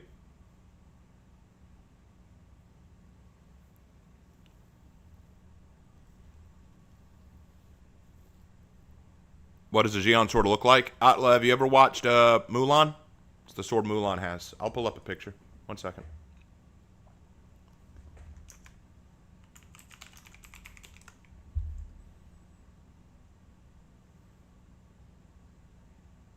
These are your Xions.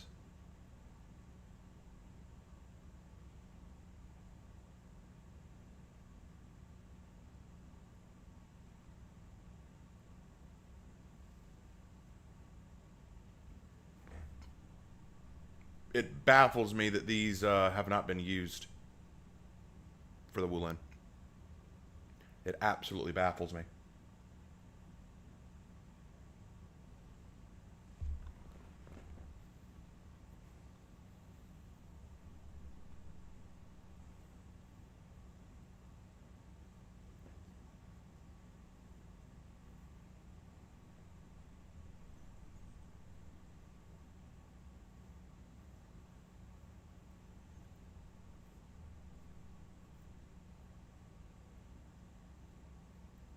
Can you make a band lineup with any For Honor characters alive or not? I doubt it.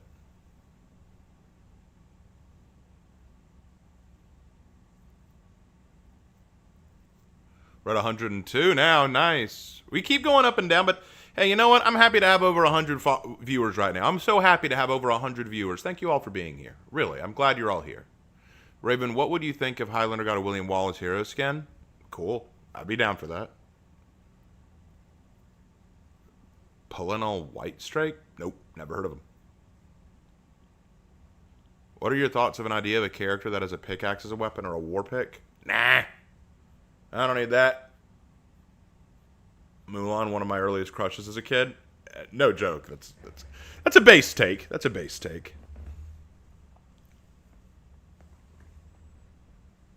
I bet if we get that weapon and it's a female, the For Honor community is going to rage. Yeah, let them. I say let them rage. Their toxicity fuels me. Hey Raven, I'm betting that they are going to do a Mulan inspired female Wulin with the Xi'an. Here's hoping. If you were to add the newer heroes to my Honor Academia, who would fill what roles? I'm actually thinking on that. I will be making an updated For Honor Academia video at some point to explain that. Mulan was a cutie? Yeah, she was. What weapon would work for the new hero? Does anyone have ideas? Xi'an. Hey, Raven, do you think a hero with a scythe would work in For Honor? Maybe. It would have to be a war scythe. I'm trying to become a For Honor YouTuber. Any tips you can give me? Genuinely, fine. Just play to have fun. Don't just post clips of yourself playing. Add, like, you know, get yourself a good mic, first of all. Get yourself a good mic. You don't need to have a camera. I mean, look at me. I don't have a camera. But get yourself a good mic. Find something you really love about the game or something that you enjoy and focus on that. You know, that would be what I say. Raptor Rex is live. Cool. Glad for that. Raptor Rex is awesome. He's a cool guy.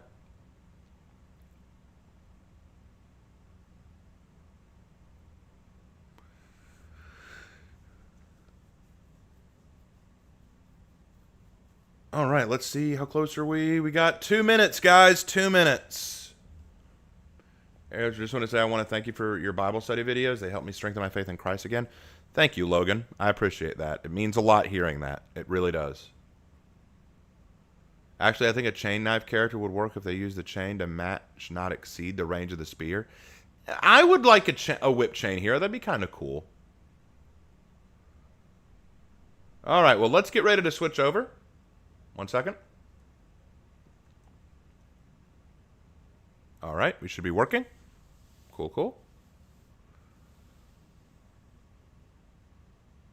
All right, we have less than 2 minutes. I'm going to drag this over just a little bit so I can still read chat.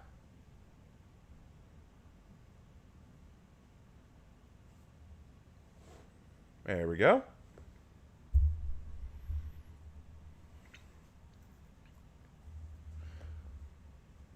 What menu? I think it'll be the same menu music. I don't think they've changed it because it's not a new season. They're just it's different. It's just a title update. It's just a title update.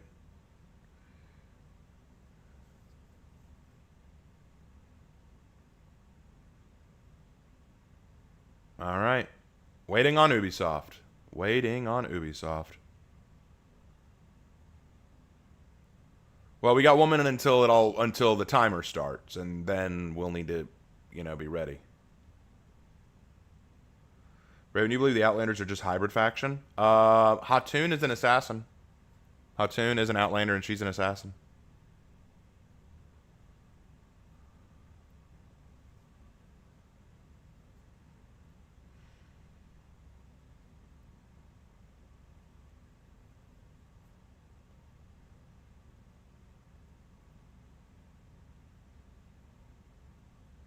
Just a waiting.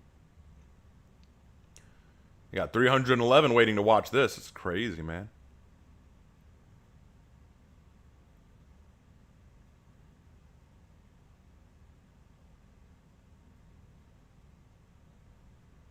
I'm stoked. I'm stoked.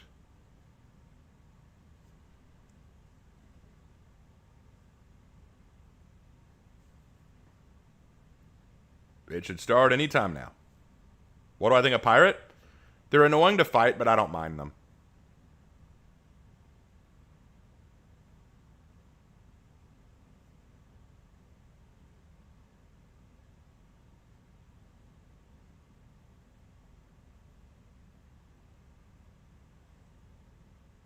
That's awesome, Light Trainer. I'm glad that I brought you luck.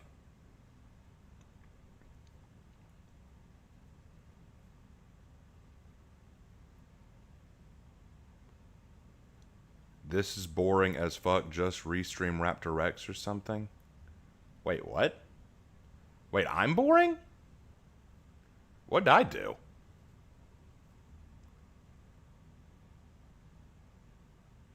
All right, we should be... Oh, they haven't even started the stream yet. It hasn't started the countdown.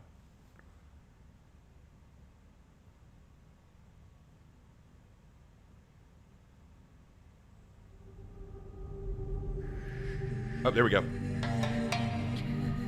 Oh, hold on.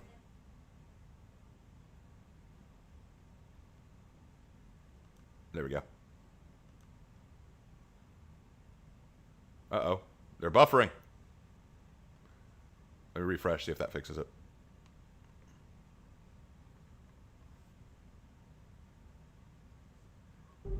There we go. Fixed it. What the heck? It just ends there. What the hell? That's it? What? Oh, there we go. There we go. Okay, we're good. We're good. Ah.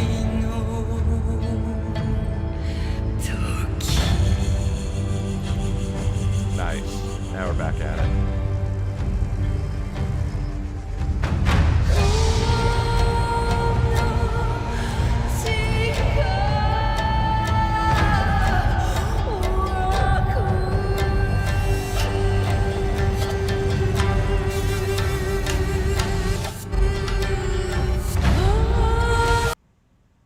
Why does it keep buffering? Is this me? Is this me? It can't be me, right?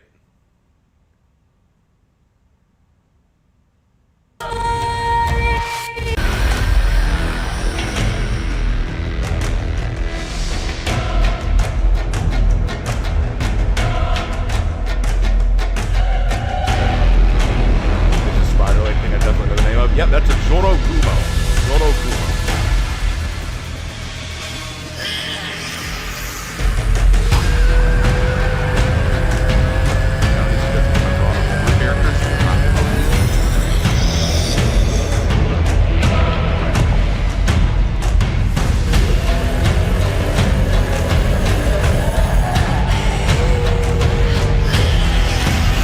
Yep, I knew the spider lady would be back. I knew she'd be back. I guessed it a long time ago. And I'm glad. I like her. I like the Zorogumo.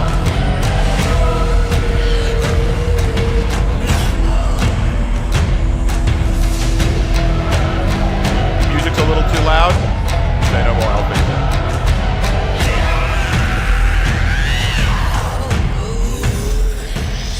We'll turn that down just a bit.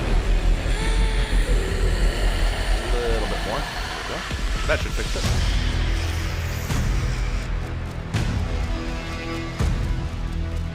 There we go, that should have done it. Didn't we fight this thing before Raven? Yeah, but apparently we're learning its origin story. I believe that what this is all about is this is telling us where the Zorogumo came from.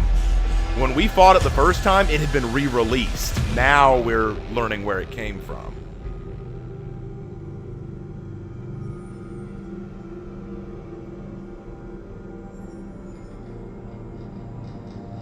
I'm excited. I'm excited.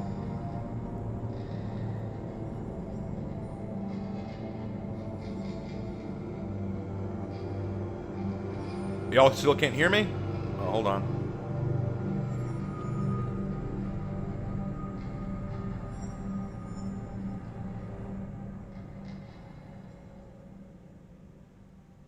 How about now? Can y'all hear me better now?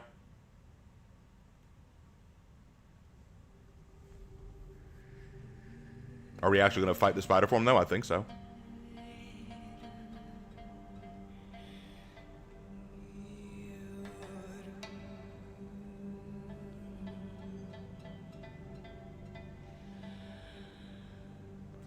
So the story on Saori and the Jorogumo is so sad. Well, we'll hear the next half of it, and then once we hear the full story of Saori, I'll ask you guys, which do y'all like better, Saori's story or Shiori, my own Jorogumo?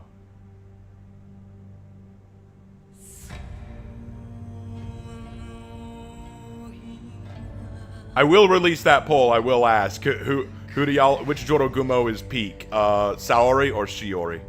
I will ask that. In fact, I'll ask it now. I'll put a poll right now on the thing, just for fun.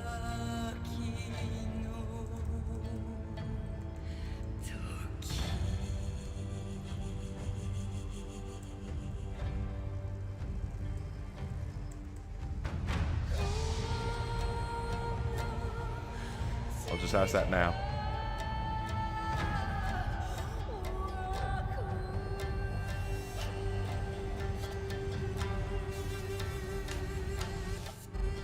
Have you seen Blue-Eyed Samurai? I've seen some of it.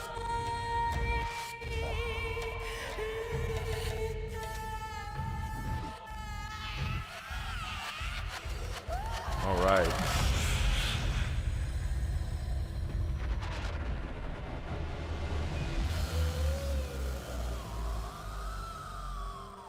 Yeah, I like the red on the cover. It does look really good. I just love the design. I love the design of her.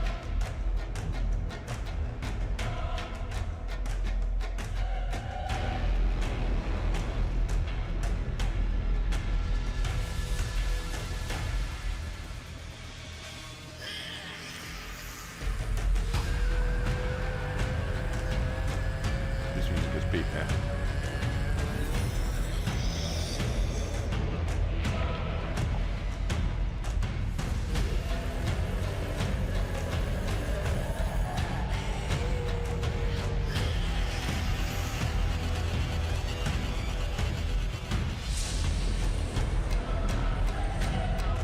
Are the yokai coming back to Heathmore? I think what this is the story of how the Jorogumo was created and where she came from.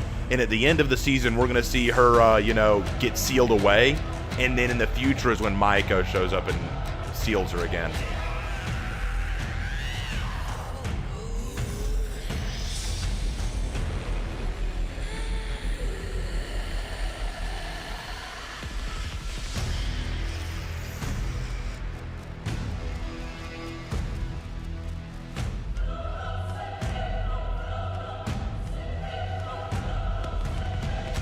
That is so badass. Not even gonna lie, that is so badass.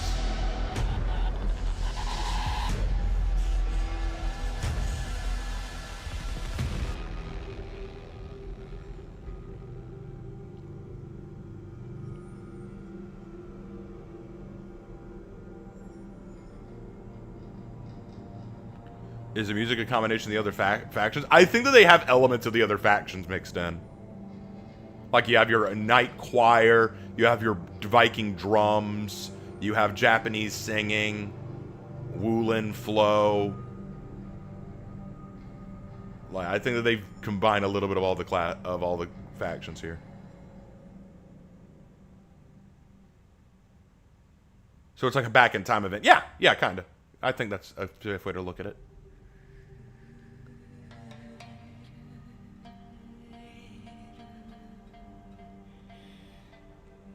But yeah, the Jorogumo event is fun. I like this event.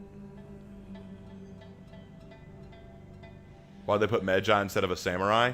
Probably because she's a samurai, because, you know, she's a yokai, a Japanese monster. So they were probably saying all the other factions versus this one monster.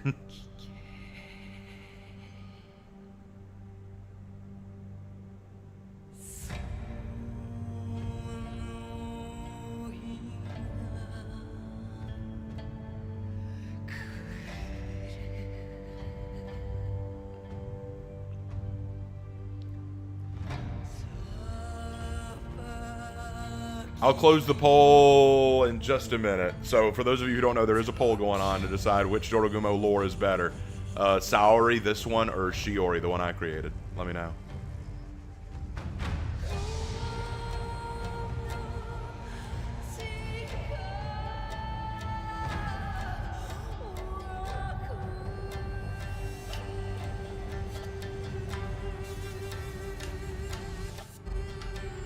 All right, we'll go ahead and close the poll.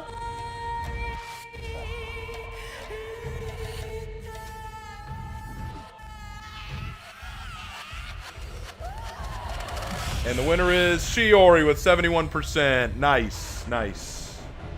I'm glad that Shiori won. Glad that Shiori won. Are we getting a new hero skin showcase? Yes, I'm sure we will. Isn't this cover just reused from 2 years ago? This one's red. They changed the color scheme to red.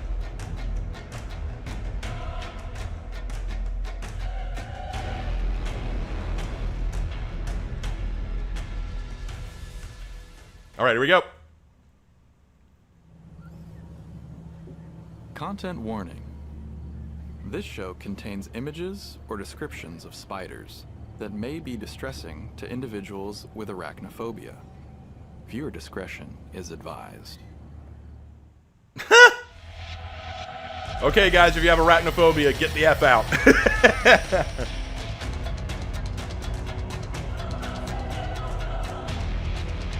Raven, which hero, in your opinion, is best fit for monster hunting? Lawbringer. Warriors Den, we are at a very special time of year for Honor. That's right, it is Halloween season, and as you know, For Honor, this is one of our favorite times of the year. That's a peak Joining pirate me on the couch outfit. today to talk all things Halloween in For Honor is Captain Colehart himself, or Big Mike. Or Big Mike, yeah. How you doing? Super excited to be here. Yeah, It's been a while. it has been a while. Like, Yeah, it's good to be on the show again. So can't wait to showcase what we have today. It's gonna be a good one, I think. I don't think so. I know so. Oh. But before we get to scaring on with the rest of the show, yeah, I said it. It's good. We got to talk about Twitch drops, folks. Okay, so before we get too into this, please make sure out there in all of Twitch land and wherever you're streaming from, you link your UbiConnect account to your Twitch account. That way, for every 30 minutes you're with us today, you're going to get a scavenger crate. Also, we are going to pick some lucky All right, grand 100. prize Okay, winners guys, in if you're the on show Twitch, today. do that. I'm not on Either Twitch, so I 100 can't skill do that. Or the So, new hero do skin your that thing. we're going to show off in a little bit. The audio keeps cutting So off. that's Not for exciting. me. Nice, yeah, get that loot. All right, so Warriors, we have an awesome show today. First, we're gonna present the Halloween Hold on. event, and we'll go in more detail. Refresh. Nice, yeah, get that loot. All right, so Warriors, first, we're going to present the Halloween event, and we'll go in more details in the next segment, so be patient. After that, Game Mode Deep Dive with a new contest to win very exclusive in-game content. Awesome, that's always good. Then we have the Triple Threat Circuit segment to see what's going on with the tournament. Nice. Also have patch notes with JC. Woo! Yeah. Patch notes. And we're going to have a community corner segment that you don't want to miss. I never want to miss it. It's one of my favorites. It's the best part. I love the videos. That's great. But hey, before we go to check out the trailer for what's coming up next, for all you warriors out there who like to play For Honor on the go, we are very excited to announce today that For Honor is actually going to be available now on the Xbox ROG Ally. What? That's right, we're playing it now. Actually. We're playing it between sets. But Yeah, you want we me to have to show the... I don't know where the Wow, camera that's camera's cool. over there. Yeah, I found the camera. Yeah, so this is cool. Check it out. You get your For Honor on the go, which is a great thing to have. So, yeah. Absolutely. So grab your popcorn, grab your candy corn, grab your gummy spiders, Ooh, gummy spiders. and just kick back and enjoy the show. We got a sick trailer to show you first, so take it All right, away. let's see the trailer. Here we go. Shutting up now.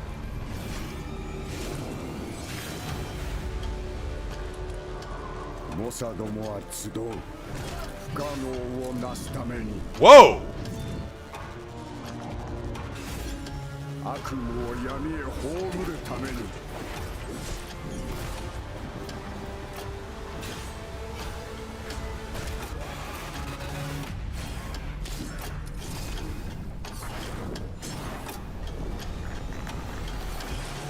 The hell? 虐殺の女王妖魔の母そして死に救う雲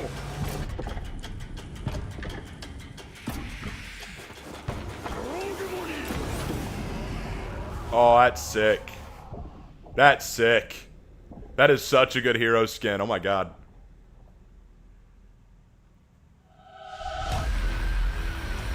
That looks so good. That looks so tight. Oh, that looks so good. And they updated the Jorogumo's look. She looks a little bit better now, I think.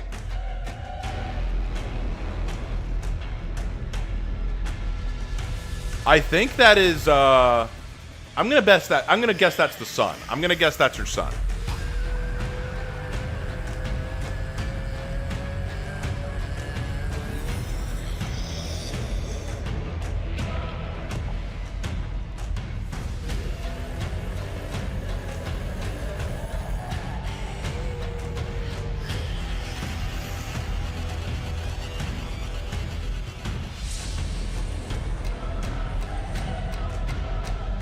Hey, welcome back to the Rise of the Jorogumo What is detail up? segment.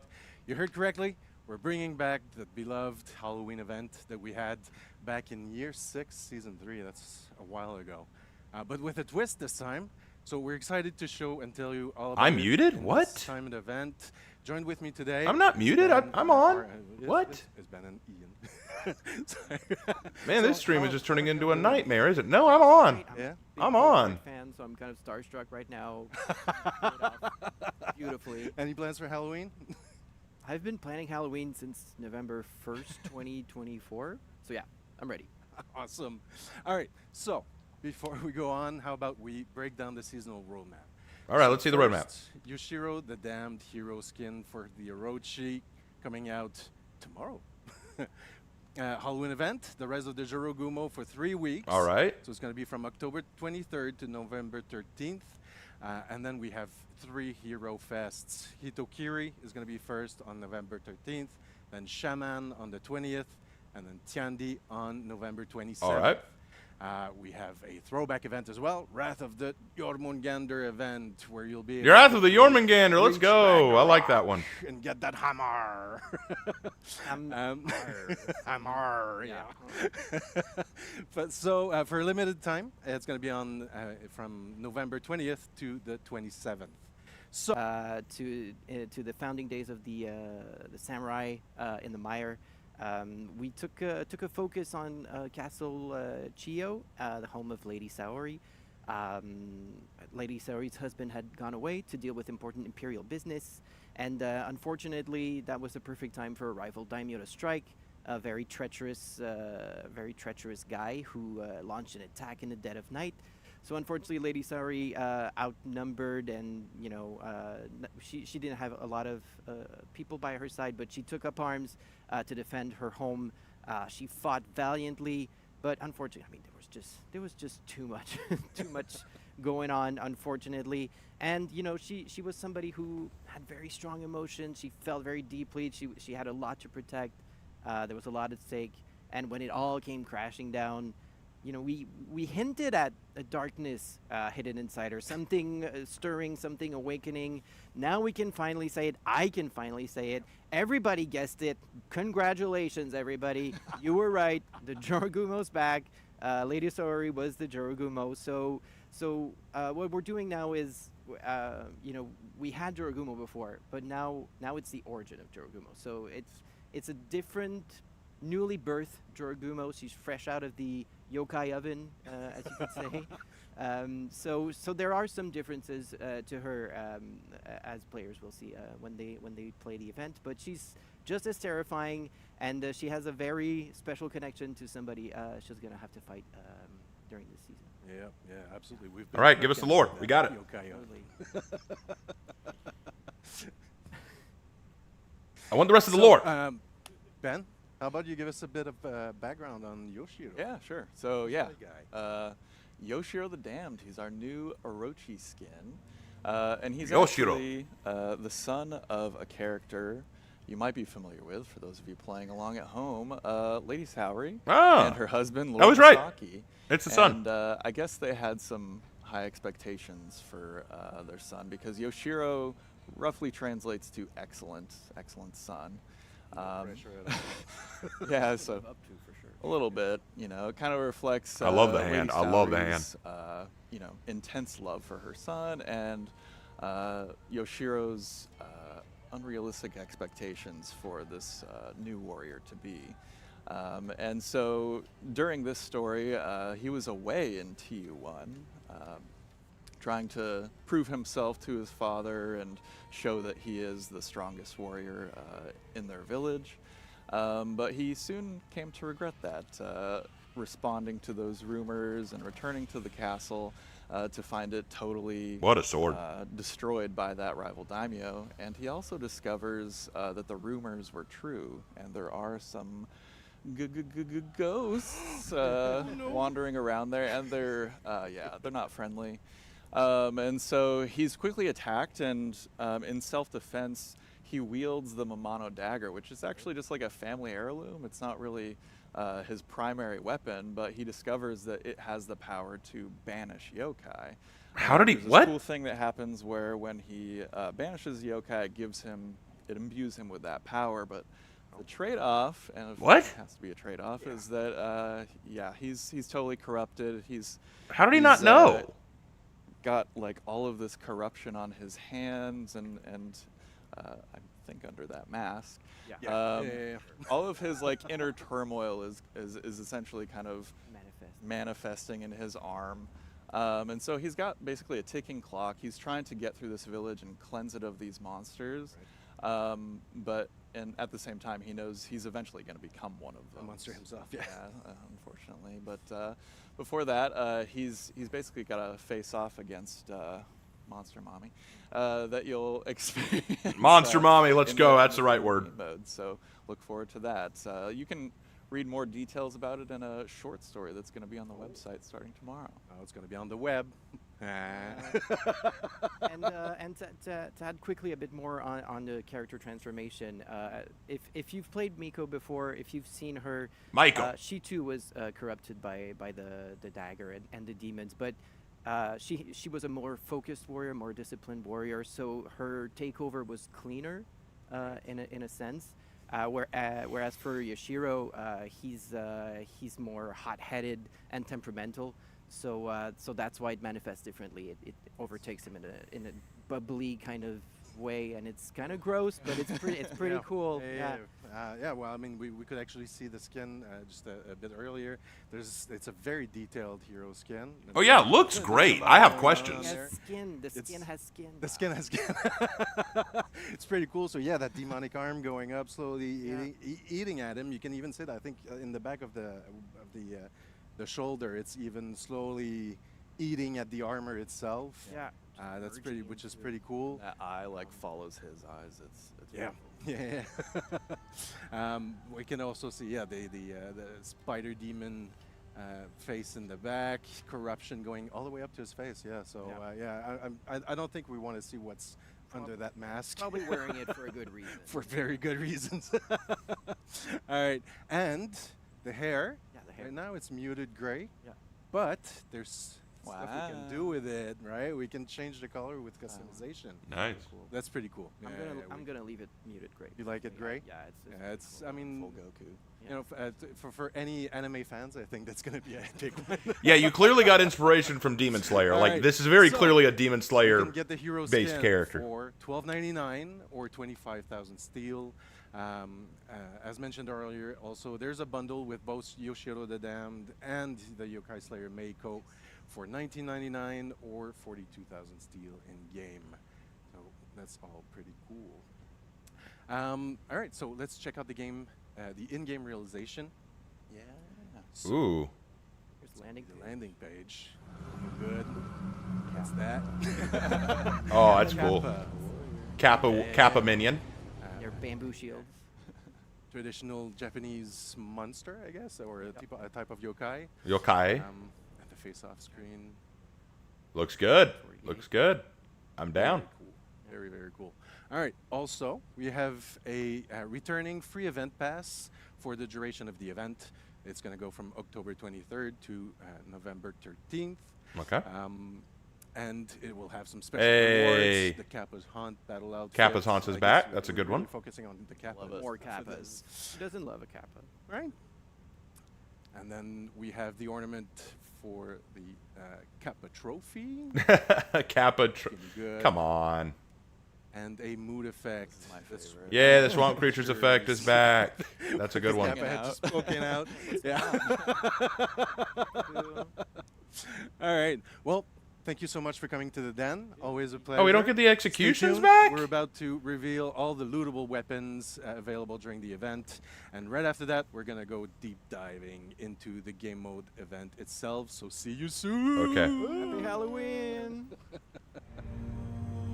All right, we're going to get the new weapons. I hope you don't mind. I'm going to mute real quick. Because I want to talk a little bit about that lore. Okay, so I'm a little bit underwhelmed. Here's what I mean. The skin looks great. The skin looks absolutely fire. I really, really like the skin. It looks cool. My issue with it is the lore. There's some problems here. So Yoshiro, I was right. It's the son. Yoshiro is her son.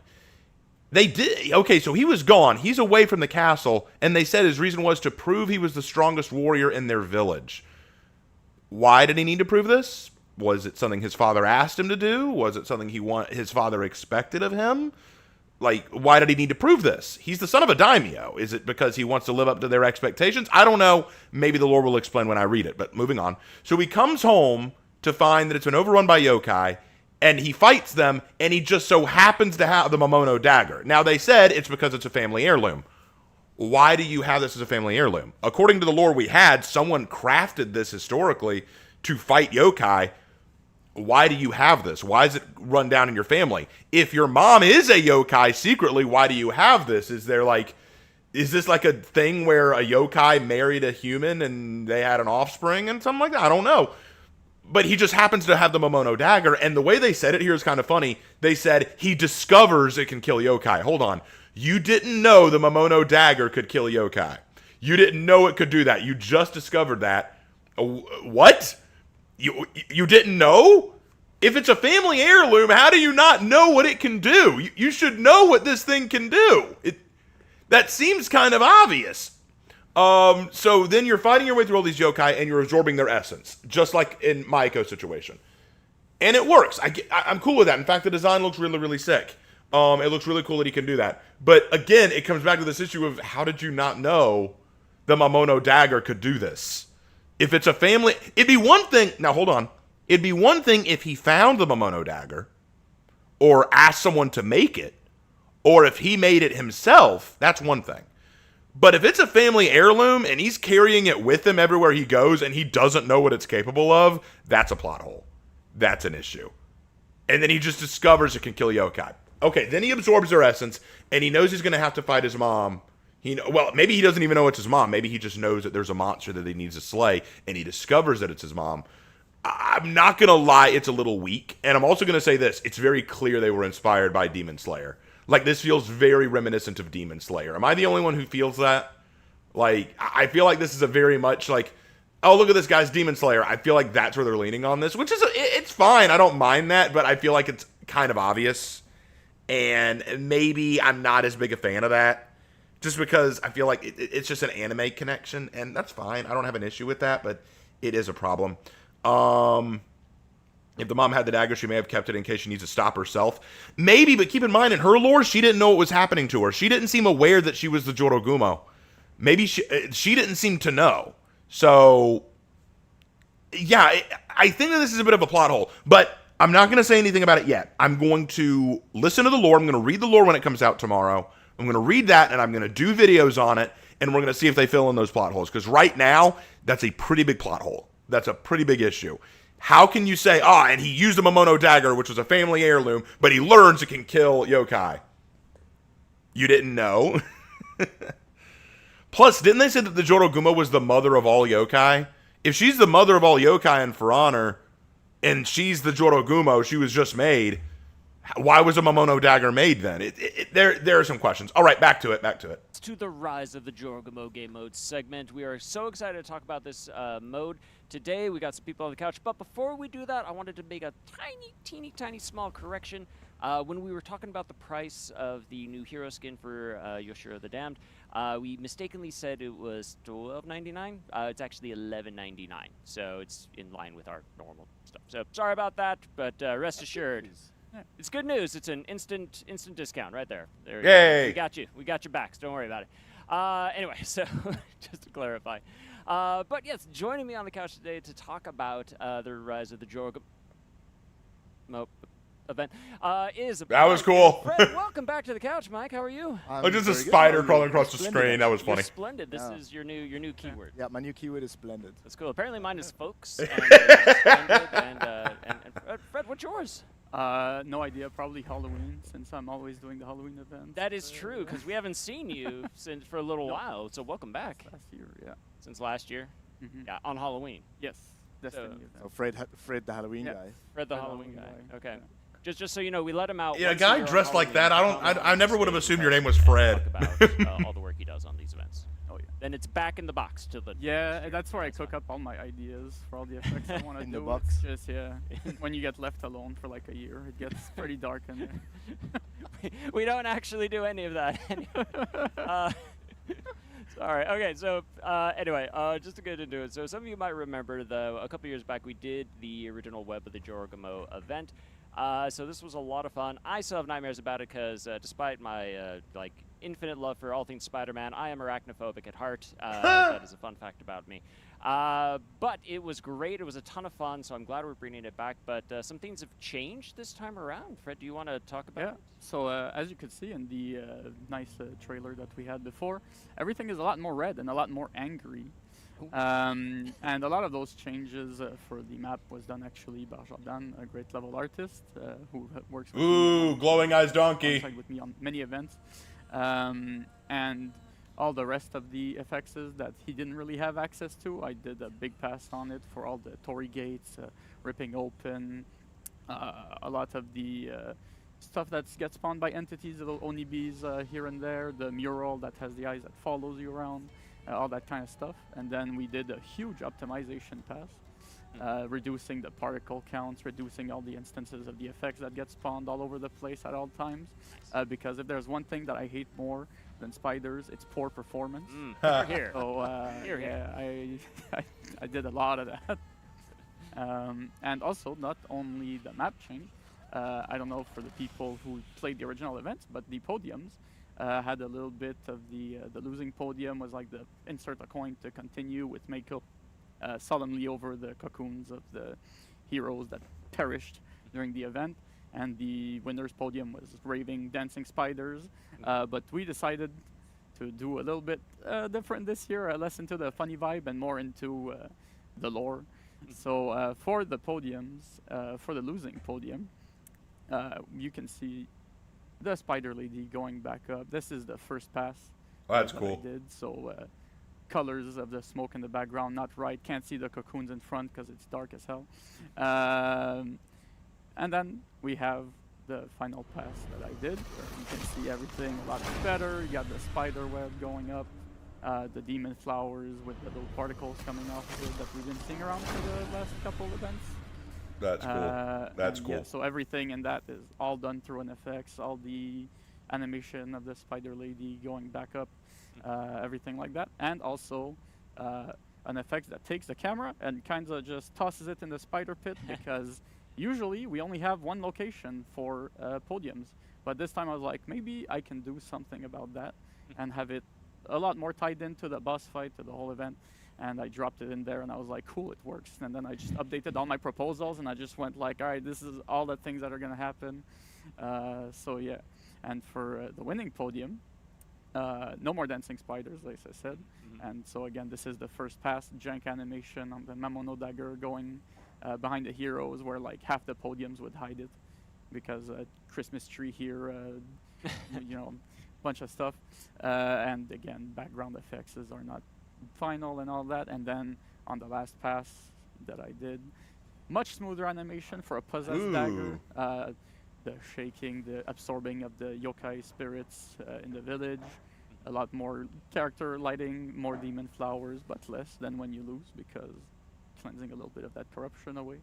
And since I was also working on all the other content for the Mamono dagger, like the execution and the emote that was in the trailer, it was really easy to start iterating on something and then going like, oh, that fits really well on the execution. Let me convert that a little bit for the for the podium and then for the emote, and then jumping back and forth a lot on that. So yeah, no, it was really fun to work on. And I just, as time went on, I was just like giving myself more work, basically. I was like, oh, that's cool. I'm gonna put that. That's cool. So yeah, no, lots of changes this time around, and it looks really good. Yeah. Yeah. If I say so. Well, I also say so. So that's I say so. we got three. Thrice. Good. All right. Yeah, So all right. that's Very all we need cool. for consensus. I like So it. Yeah. Good. So it looks Very cool. great. Amazing work on all of that. I'm so glad the evil donkey is still there too. It's one of my favorites. So. Evil donkey. So yeah, nice work. It's super cool. Now, again, Warriors at home, you might have remembered this was definitely an interesting game mode. Back when we originally ran it. But Mike, can players expect to see the same thing that they saw last time? Yes and no. Yes. And Oh. no. We're doing something a little bit different, something we haven't done before. So let me run you through it. So first things first. This is we're branding this as kind of a competition. So we'll talk about that a little bit more in a little bit. But the event runs for 3 weeks, right? Like most of our events. Okay. Every week we're gonna make a little change to this event and challenge you players more than we have before. Maybe a little bit evil at the end there. We'll see. We'll see. You all got this. It's totally fine. So what does this mean? In week 1, you will be playing the same event with the new realization, the new red colors, as you did a couple of years back. So no changes there, apart from the fact that this is a kind of going back in time, so you do have Yoshiro instead of the Yokai Slayer Meiko that you need to transport through the market town to fight the evil Jorogumo at the very end. If you haven't played that event, I'll run you through quickly how it works. So this is an escort mission, a fun one, mind you, not like those other escort missions. This is a That's good right. escort mission. All their ones. So as you can see here, you have a Yoshiro there to kind of protect, and he's got this green kind of AoE around him. That's essentially a healing AoE. So if you ever are low on health, you return to Yoshiro. He'll help you get back up. So the goal is to escort Yoshiro through these 4 checkpoints before he reaches the Jorogumo herself. On each of these checkpoints, you'll be fighting a kind of possessed yokai version of our Orochi, our Nobushi, our Kensei, and our Hitokiris. And upon defeating them, you will be able to progress to the next checkpoint and so forth until you get to the final boss fight. Okay. Now, these are not the regular heroes that you fight. These are the possessed kind of versions of them. And so there's a couple of changes. For instance, they have a lot more health. You will see, as they're throwing attacks here, you'll see that white flash during the attacks. That's hyper armor, of course, on all their attacks. And you might have noticed, if you do get hit, you get set on fire. Always fun. Yeah. Always fun. What do you do when you get set on fire? Just get stabbed and then Yeah. get lit on. Exactly, you get stabbed, you get lit on fire. But you can always return to Yoshiro because this healing AoE is magical. It can cleanse this fire from you. So, it's kind of back and forth. But you do have to keep Yoshiro alive all the way to the very end to, defeat the Spider Lady. What are we going to do in week 2 then? Okay. So week 2, like I said, we're going to change things up a little bit. We're not going to be evil just yet. We know players kind of rush through this event, Yeah. So we're going to make it a little bit harder. So we're going to have all the modifiers on the heroes that you're fighting as you're used to in week 1. So that hyper armor, the burning on hit, the extra health. But in week 2, we're going to say all their attacks are now also unblockable. Okay. So, we're trying to punish you a bit for Yeah, making mistakes. You gotta parry everything, or else, Yeah. Parry everything. Pro tip from Fred, who's very, very good Dodge at this. parry. He's Yeah. very good at this event. So we're going to do that. We also start reducing that healing AoE. You saw it was quite big. This means you have to retreat a little bit closer just to get healed. And we decided, hey, why don't we make it so that you can't double up your characters, or triple or quadruple up, so it's a single pick week for the event. Oh Right. boy. Oh no. So, you know, But starts not evil yet though. No. not evil yet. No, That's fine. this is That's fine. you start strategizing a little bit about the heroes you're going to take. You know, feats are on, perks are on. You know, think about what your team composition could be and what you could do in these weeks. And then comes week 3. Okay. This is hard mode plus plus, I guess, for everybody out there who still think the event is too easy. Okay? So what have we done here? We've taken everything that I've already explained, and we've added corruption instead of burning. How fun. How fun! Everybody's How fun, you say? favorite. Yes. So what does this do? This means that not only should you be parrying everything, you know, a pro tip from Halloween Fred, but if you do get hit, now you have to, you know, coordinate with your team, because of course with corruption, if there's teammates nearby, you're all starting to take damage. Okay. Oh wow. But of course, I'm not going to be the most evil designer out there. Okay, we decided we are going to cleanse this corruption with the magical power of Yoshiro. So the trick becomes, you know, try not to tag too many of your allies as you're returning to back and Yoshiro. forth. Exactly, to get cleansed, and the rest of the fight should feel the same. With a little bit more damage, perhaps you might see that. A little bit. Just a little bit. Just a little. That is evil. And the That is healing pretty circle- evil. I'm not gonna The lie. healing circle stays small. We're not gonna Oh, boy. reduce this. It's small. You know, It's it stays. okay. All right. Yeah, so that's kind of the event.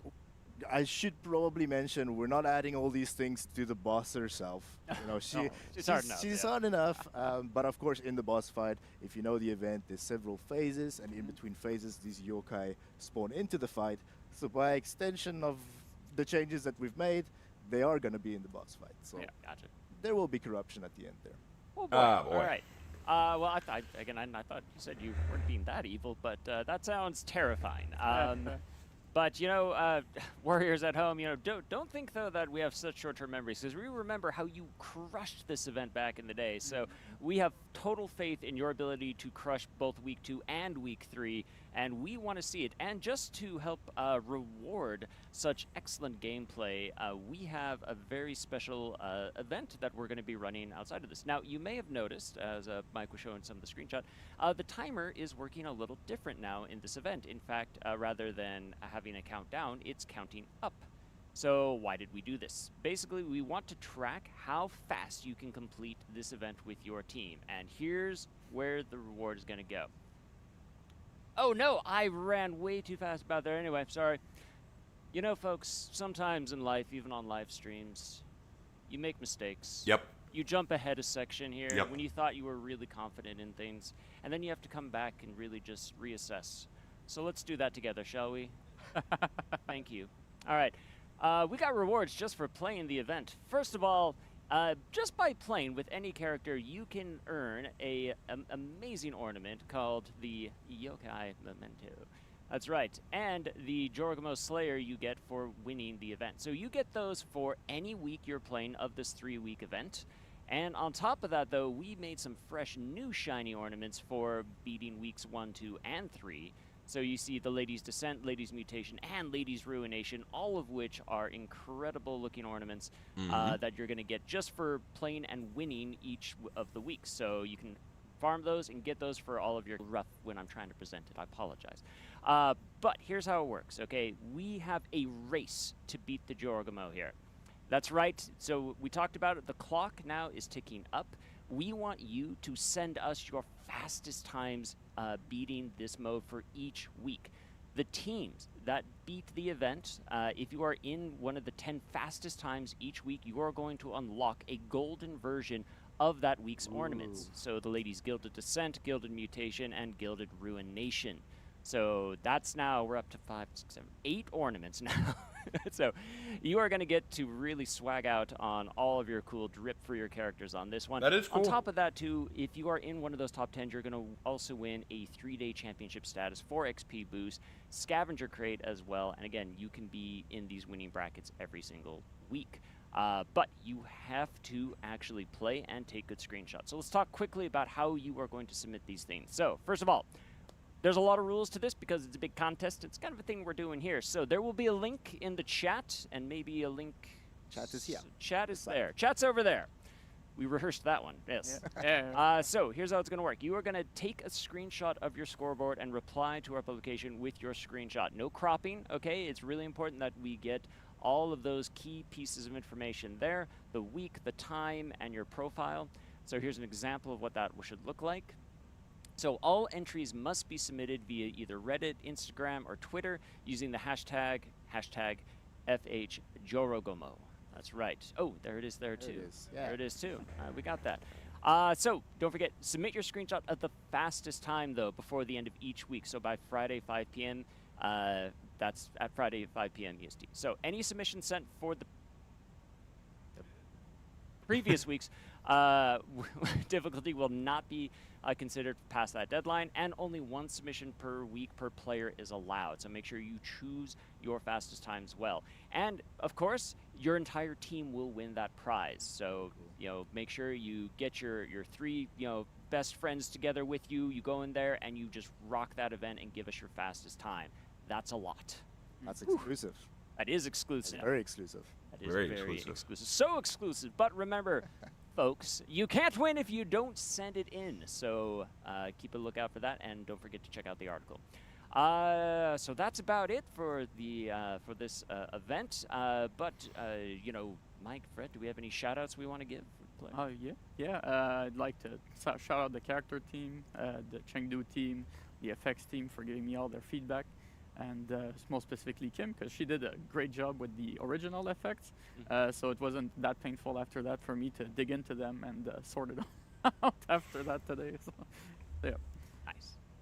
Awesome. And on design side, of course, I want to thank the designer that came up with all these cool ideas, Costa, as well as the tech designers that helped him kind of set everything up, make sure that everything kind of works, so we can do this event that changes every week. We've only done this with Test Your Metal before, but nothing quite like this. So there was a lot of learnings. So thanks everybody for supporting on all sides.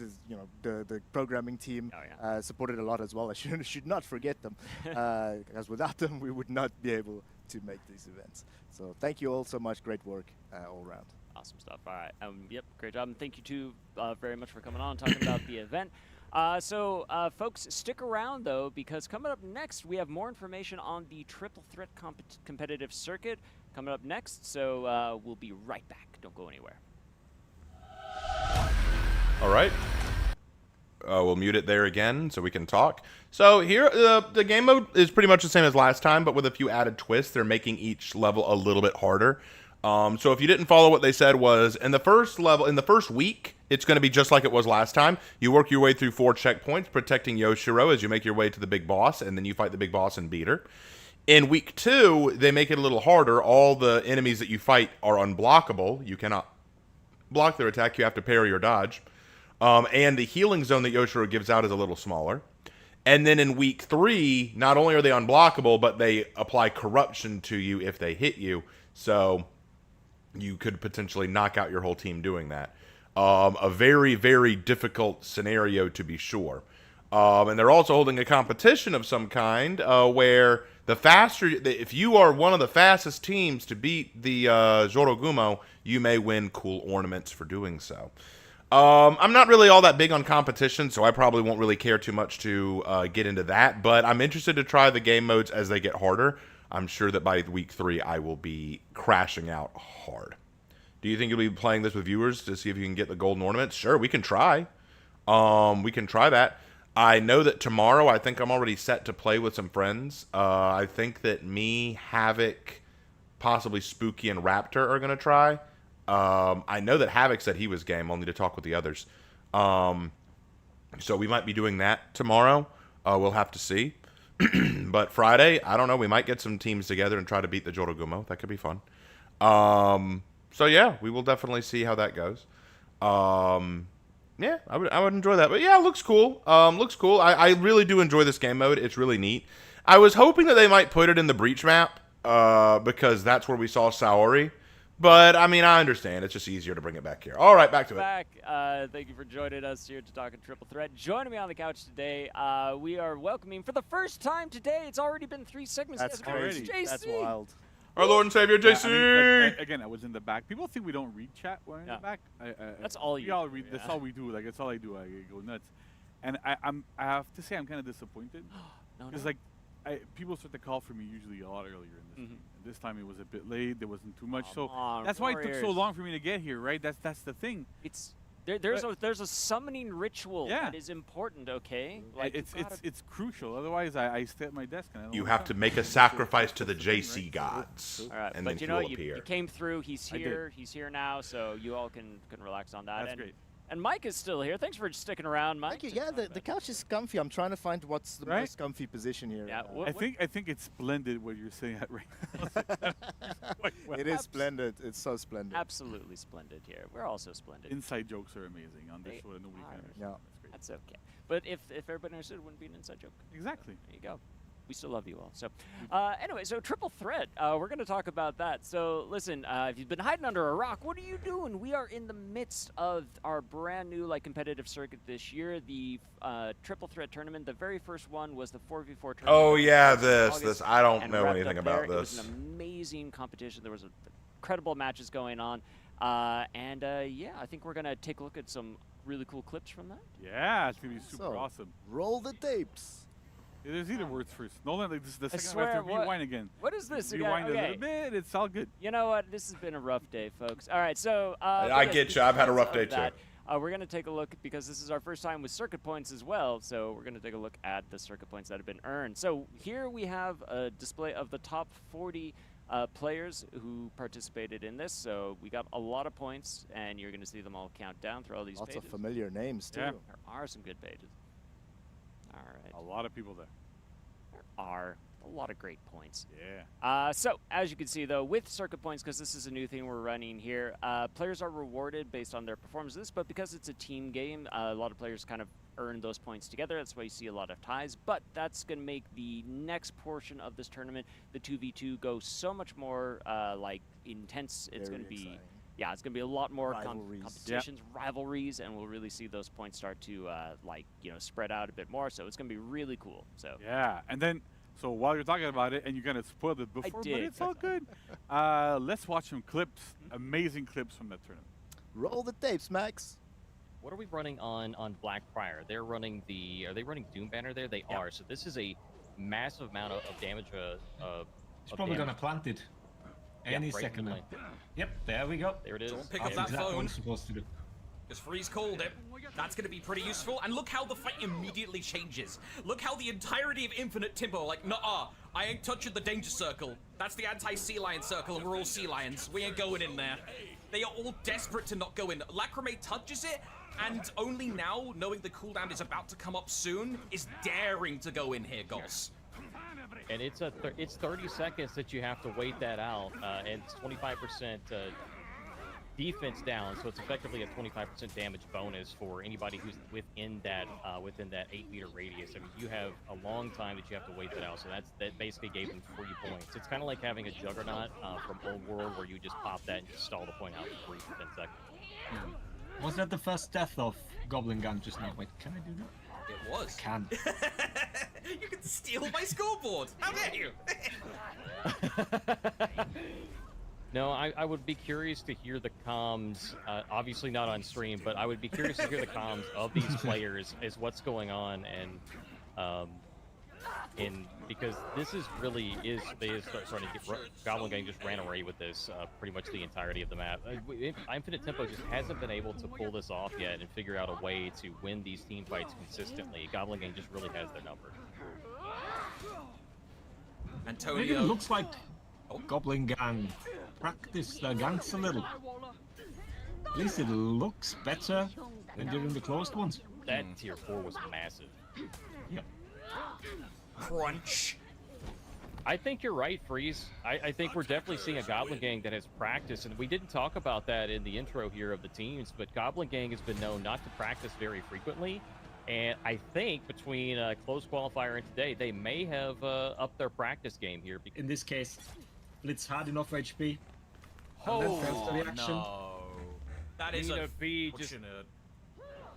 getting right away from that. Fiat Lux said, "Not today. I'm going to take your head, not the other way around." And Lickymon is also very close to losing their head into the Piranha tank over here. Yeah, not once but twice did the feet exchange go against. Oh no! Oh no! Willem gets dropped. I guess I caster's cursed it. Solid play from Lickymon. He stuck. He stayed with it. You can see he saw the opportunity to get a ledge here, kept pushing him closer and closer to the edge, and Crunch. now he's going to get an execution here and clean up Kami Kira. Kami Kira is not even going to get to the point at all. Nice. That was splendid. That was awesome, right? So what did we learn from these clips, really? Well, I think the biggest takeaway from me is All right. stay away from ledges. Yeah, stay yeah, away from that- ledges, team. You'll and fall also- in. Yeah, you'll fall in, right? And when you think you're gonna die, just keep going, because well, I mean, you're Antonio, you're not really gonna die that much there, but still, like, super impressive play from all of these players. That was amazing. I want to give a special shout out to our casters, right? So Velocity, Norgos, and Freeze, doing an amazing job there. Like, these guys could probably, like, you know, Do the Super Bowl. yeah, do the Super Bowl. It would be fine, right? Yeah, they did really well. That was really I cool. want to hear that actually. Let's Like, I petition really for that. want. Let's petition for that. All right, let's go. I'm in. Is that all we have to do to petition? Yeah. Just make it happen. We'll call some commissioner somewhere, and it'll be fine. Okay, so for Warriors in the chat, if you know who the commissioners of the Super Bowl are, please get in contact with them right away. It's not too late. Yeah. I don't think it's too late. I don't know. I don't have a watch. Okay. I like it. So, it's some great stuff. So, again, Warriors, if you want to be in the next round of the tournament, there is still time because, I swear, because signups are now open for the upcoming 2v2. And so go find a buddy, sign up, get in this. Open qualifiers begin on November 1st. So, Sign up. is this, Sign up. this is That's how you what- sign that's up? This is how you sign up. That's how I use This is, keywords. this is Yeah. how computers work. That's why things don't work properly. Is this why? It all makes sense now. It all makes All sense. right. I don't know anything about the tournament, so This is great. if y'all want to All join right, in so- on that, feel free. So thank you both very much for coming on to the show to talk about all this. But folks, don't go anywhere because coming up right next is the patch notes segment with JC2. So stick around. All right, patch notes are next. Nice. Okay, so I don't know anything about the tournament, so if that is something y'all are interested in, definitely join in on it. It sounded really cool, and those were some good clips. It's always cool to see kind of pro players go at it against each other. It's really neat to see how this game can go when you play like a pro and you just know what you're doing. I never know what I'm doing. I loved listening to the commentary. That was really neat. I don't hear a lot of For Honor commentary, so that was kind of neat. So yeah, cool stuff. This is obviously going to be a bit of a shorter stream, but hey, you know what? I'm enjoying this, and we will have a brief talk at the end about what's coming and what you can expect from today as well as in the next few days. We'll have a brief conversation, and then we'll wrap it up, and I can go get some lunch and work on the next video. So hope you guys have been enjoying, and we still have over 100 people watching. I want to thank everyone who's here right now. It means the world that you come to watch this stream with me. When you could go to other people or just watch it yourselves. So it means the world that you come here. It really, really does. Thank you all so much from the bottom of my heart for making this so much fun and for being just a really, really awesome community. You guys are the best. You have no idea. You have no idea. And it just means a lot. It really does. Well, we just dropped to 104 people. So, hey, you know what? It's still okay. It's still okay. 104 people is still a good number. It's still over 100, which is awesome. Because I think our peak today was 140. I think we had 140 at one point, which was really cool. Do your students know you're the Raven Knight? No. I try not to broadcast that at school. All right, moving on. We're back. It's patch notes time. I'm joined again by the one, the only, our Lord and Savior, JC. Yes, hello. All hail I'm doing splendid. C. I'm still No, in, it's like, hail sorry, I'm doing JC. splendid and fantastic. I don't know, but yeah. Or pretty is good. it praise All right, be awesome. to So, patch notes. JC? Yes, we Patch have. notes. Well, there's a couple of things first before we dive into patch notes. All right. First, somebody in chat asked me specifically, to buff his main Oh, okay. and then nerf every other hero. Unfortunately, I don't know who your main is. It's didn't mention probably it. Warlord. Probably okay. Then it's gonna be Warlord. Probably Warlord then. All right. Or I can do it on my main, which is a hero that hasn't released yet, so it's all good. Hey! But yeah. No. So We'll go into patch notes a little bit, but I want to talk about testing grounds first. So we had testing grounds not that long ago, right? Which was we tested a bunch of different characters, some stuff with Revenge. So I want to thank players. We got a lot of server responses, a lot of feedback from all of you, so that's super good. Thank you very much. We had like way more server responses this time, which we're super excited about. Nice. Took us a long time to parse through all of it. There was a lot of people thanking us in that feedback. So really JC looks so small next to that guy. Oh my god. Specifically, we're looking at all the feedback, analyzing everything, seeing what we're gonna do. I don't want to say anything yet regarding this. We don't have a time frame for if and or when they're gonna come in. But we're looking at sort of stuff to see where it's gonna happen. We had a lot of good feedback on some of them. Some of them were like less appreciated. So we're digging through everything. We want to take our time to do it right. Feats are always tricky, so we want to make sure that we do it right. But there was another part to the testing grounds, which was some changes to Revenge. Namely, that Revenge now it gets fed based on the damage you actually dealt, and not the damage you did, like that you would have dealt before modifiers. That went very, very smoothly. And as I mentioned in the last testing grounds, this is one of those extremely rare instances where we can actually push it live real quickly. So guess what? It's coming live tomorrow. Hey! It's gonna be live tomorrow. It's super good. I'm really, really happy to announce it. Like it's gonna really help with a lot of high-level competitive play. So that's awesome. Because basically when we did our Revenge changes, it had a bit of an impact. That TV's freaking out. It had a bit of an impact, It had a bit of an impact on competitive play where it kind of like caused issues where it was like way more punishing to try to do ganks, mess them up.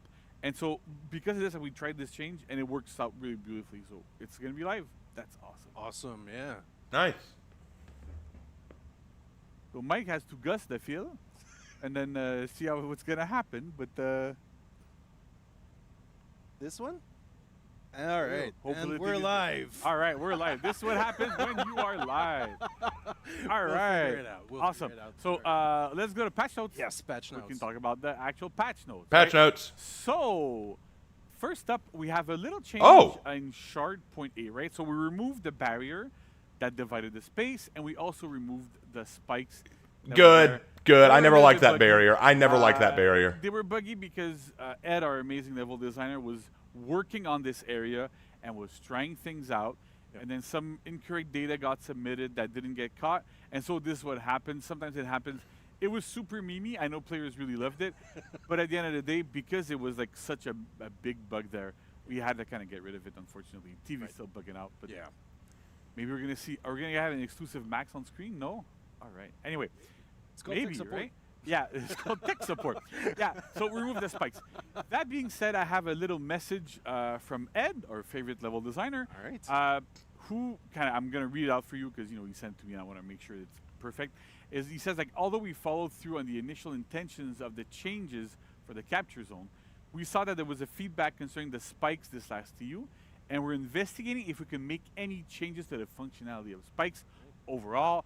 We don't want to promise anything, but we're looking into it. So we're like Ed and that'd be interesting. Of us are like looking at what can we do to spikes to make them maybe a little bit more interesting, and do some fun stuff with them. So we'll see. Again, no promises, but this changes. No, I like this. Map. I like That this. looks good. Max is being like a special kind of. Yeah, that was a superhero different kind of spider. That was good, right? It's a different kind of spider, exactly. Right. Okay, so that's it for map changes. Now let's go into hero changes. Hero changes, okay? Balancing. So balancing. You see, there's a part 1. Usually that means there's at least a part 2 and maybe a part 3. So we'll see where that goes. Okay. All right. So I'll get my hopes up. I don't want to go. Yes, thank you. you. We reduced the lateral movement on shove from side dodges, right? So before we did some changes to Lawbringer a little while ago, before he didn't really have any iframes at all on his side dodges, on his side dodge shove actually specifically, and so it made it like really, really difficult to use the move. Now, when we actually added those iframes, we added more lateral movement, like sideways movements, to that move, so that it would be like it would feel more natural and weapons wouldn't phase through you too much, because iframes kind of cause that to happen. But after like a lot of feedback that we've got from players after looking at it, that movement was a bit too much, and so it causes Lawbringer to be a little bit overly safe in a lot of situations. So by reducing it, it'll be a bit easier for you to tag him with, like, softening to lights or softening to like different things. So it should feel a bit better here, specifically for this. Next up, we have Centurion as well. So we increase the forward movement when you're feinting jab or charge jab. Good. So Okay. that's a buff. It's very, very minor, Yeah. but it's specifically built to address a situation where if you're playing against Ascent and you're constantly walking backwards, there were situations where if you hit your opponent and then went into a jab or a charge jab and you feinted them and they rolled, your guard break wouldn't be able to reach because you would be just a little bit too far. So with this change, it should allow you to reach the roll and make the mix-up actually a lot more viable. So it's a small change. It makes a difference in those situations. All right. I specifically. mean, I think this is Otherwise, fine. I you don't won't mind really this one. notice the It's change good. much, but it helps in those like very, very special niche situations. This is good. All right. We also have Black Prior, where we increased the guard break vulnerability on Bulwark Slash to 200 ms. So it used to be 100 ms, now it's 200. So at 100 ms here, what this causes is Black Prior is a bit too safe and is able to like just throw Bulwark Slashes with too much safety against guard break specifically. He can't really react to somebody throwing guard break from neutral. We've done all the math, we look at all that other stuff. It's impossible for even our craziest, highest reaction players. I'm looking at you, Blitz. And some other folks too, right? But because of this, you could do it like a little bit on prediction and you would be a bit too safe. So by making it 200 ms instead of 100 ms, it helps solve that situation. It also has impacts on frame advantage at the end of chains where you can go into a bulwark and then do a bulwark slash. So it kind of has implications at a bunch of little places, but should make that move a little bit less safe. All right. That's fair. Now we have part 2. I said there was a part 2, right? There's a part 2. Here it is. So Warlord, right? Oh, man. Fortunately, we're not buffing Warlord. No. But passing charge no longer stuns or deals stamina damage, specifically when wall planning, right? So because we've been dealing with removing a lot of stamina damage everywhere, this move does not make any sense for it to deal stamina damage or to stun. Stun is flavorful, but it doesn't really do anything, especially in this case because you always get a heavy guarantee no matter what. Yeah. So you get double punished for getting wall splatted. Yeah. You take a heavy, so you don't need the stam damage. Yeah, You that don't need makes the sense. stun. That They actually don't- makes a they lot of functionally sense. don't really do anything that makes sense. So we're removing them there. As well, you still get your heavy, you still get stuff going, no problem. And Warlord is not a hero that is like hardcore capitalizing on somebody that's out of stamina, so it makes it a bit more fair in this respect. Yeah, that's fair. Then we have Highlander, small nerf to Highlander. So his chain lights now deal 13 damage, down from 15. Okay. A little bit less damage, more in line with what we have with that kind of weapon at attack speeds and sort of stuff. So again, it's a minor nerf, but it's still Yeah. significant enough. That's fair. to Again, affect I like Highlander that. That's defense fine. defense. Highlander's lights were kind of oppressive. Then we have Shaman, where her Predator's Mercy, that's her front dodge bash. It now costs 12 stamina, down from 20. So again, it's a big drop. Like 8 stamina doesn't really seem Buff like to much, buff to but it shaman. makes a big difference. And so that'll help her use that attack a lot more often and use it to initiate against people. You can use it externally, guarantees like a bunch of guarantees like a zone attack. You can do a bunch of stuff with it. So it's great to have, but at 12 stamina it was costing way too much. So by lowering it there, it makes it a bit more accessible. You can use it more often. All right. There's also a part 3. Hey, part 3. I'm down. Okay. Okay. So Yorm. Oh! To Yorm. So Hammer Slam is back to dealing 30 damage. Wow. It used to deal 30 before. We nerfed it to 26. And then with the way the game is evolving and Why are going shamans crying, bro? 30 Shaman got a makes sense buff. again, especially because that move doesn't have armor. It doesn't have like anything. You can still get peeled, still get interrupted. So we want to give a bigger payoff to that move specifically, so that it feels better to use. It's a very satisfying. It's super satisfying, right? That big crunch that you hit somebody on the floor always feels super good. So that's where we're helping Yorma here a little bit. All right. Then we have Kensei. Nice buffs to Kensei. Well, Oh, got a little extra health. But Kensei now has 130 health, up from 125. That puts him on baseline for other Vanguards. Makes a lot of sense there. Gives him a little bit more survivability. You'll survive a light more, like a lot of the time. So it'll make a bit of a difference there. But we also lowered the damage off of his top heavy finisher. It's 32 now. It used to deal 34. Right. That's it. Like the attack is slow. There's a lot of suffering options. There's a lot of stuff you can do with it. So it's very threatening. But 34 is a bit too much damage. At 32, even then we're slightly above our given damage cap of 30. So we'll keep an eye on it, see if it still needs to be lowered down a little bit more. All right. But it should No, help again, these a all little feel bit good. less I haven't seen aggressive. one thing that's made me mad. Right. Finally here we have Orochi, so it's a nerf here. We adjusted the zone attack trajectory and angle to be more in line with its animation. So a lot of feedback we got from from high-level players, specifically for Orochi for the zone attack, is that it hits really, really wide. It hits a lot of people, and it's very safe because you can dodge cancel it. So with this, because it had all those safety elements, something had to give. The dodge cancel didn't really make sense to remove, but we can adjust the trajectory so that it hits less people, and hitting less people makes it inherently less safe. You're not putting them in hit reactions. You're not forcing them to block it or anything, so it makes a lot more sense. So it's more in line with like what it looks like visually. It was like much bigger. So that was part of stuff that we did a long time ago when we worked Orochi, like a long time ago, to make everything more viable. Because, believe it or not, All right. for a long time Orochi was a very, very, very bad hero. So Yeah. we adjusted the hero, made him a lot better. Orochi was but now terrible it's- for a little while. He relied on light spam. Then they fixed him and made him a monster. Yeah. There's also a part 4. Part 4, okay. 3 parts, right? Kyoshin. Let's keep going. Kyoshin, right? So Kyoshin Kaze Stance Lights now deals 6 damage. Yes! 8. You do a bunch of those Kaze Stance Lights, so it lowers his damage output after all of his Kaze Stance options. Yes. Again, Sorry, like, I got Kyoshin excited. is very, very strong in those situations. Deals a lot of damage. By lowering this enough, we get into a position where it's still he's still very useful, but not as oppressive again when you're fighting, especially in ganks. You can get a lot of damage done with that sort of stuff. So it's how to do this one. Shaolin nerfs, so 2 nerfs to Shaolin, right? So double side light and third side light. I love the names, they're double and then third. Kind of makes a lot of sense. But anyway, those are like the second and third hits that you do in combos when you do like neutral lights, right? So the second and third hits deal 3 damage instead of 4. So that's a 2 damage lower decrease, right? What that does is normally when Shaolin does a heavy parry, you're gonna go into like a triple side light or double into like mix-ups. You didn't really sacrifice that much, and on top of it, it dealt way over the damage that you normally deal off of a heavy parry. No, So you it don't makes understand more how in much I line with despise dealing with Kyoshin, normal so heavy that parry, makes me makes a lot of happy. sense, and then you give up a little bit more when you're doing this.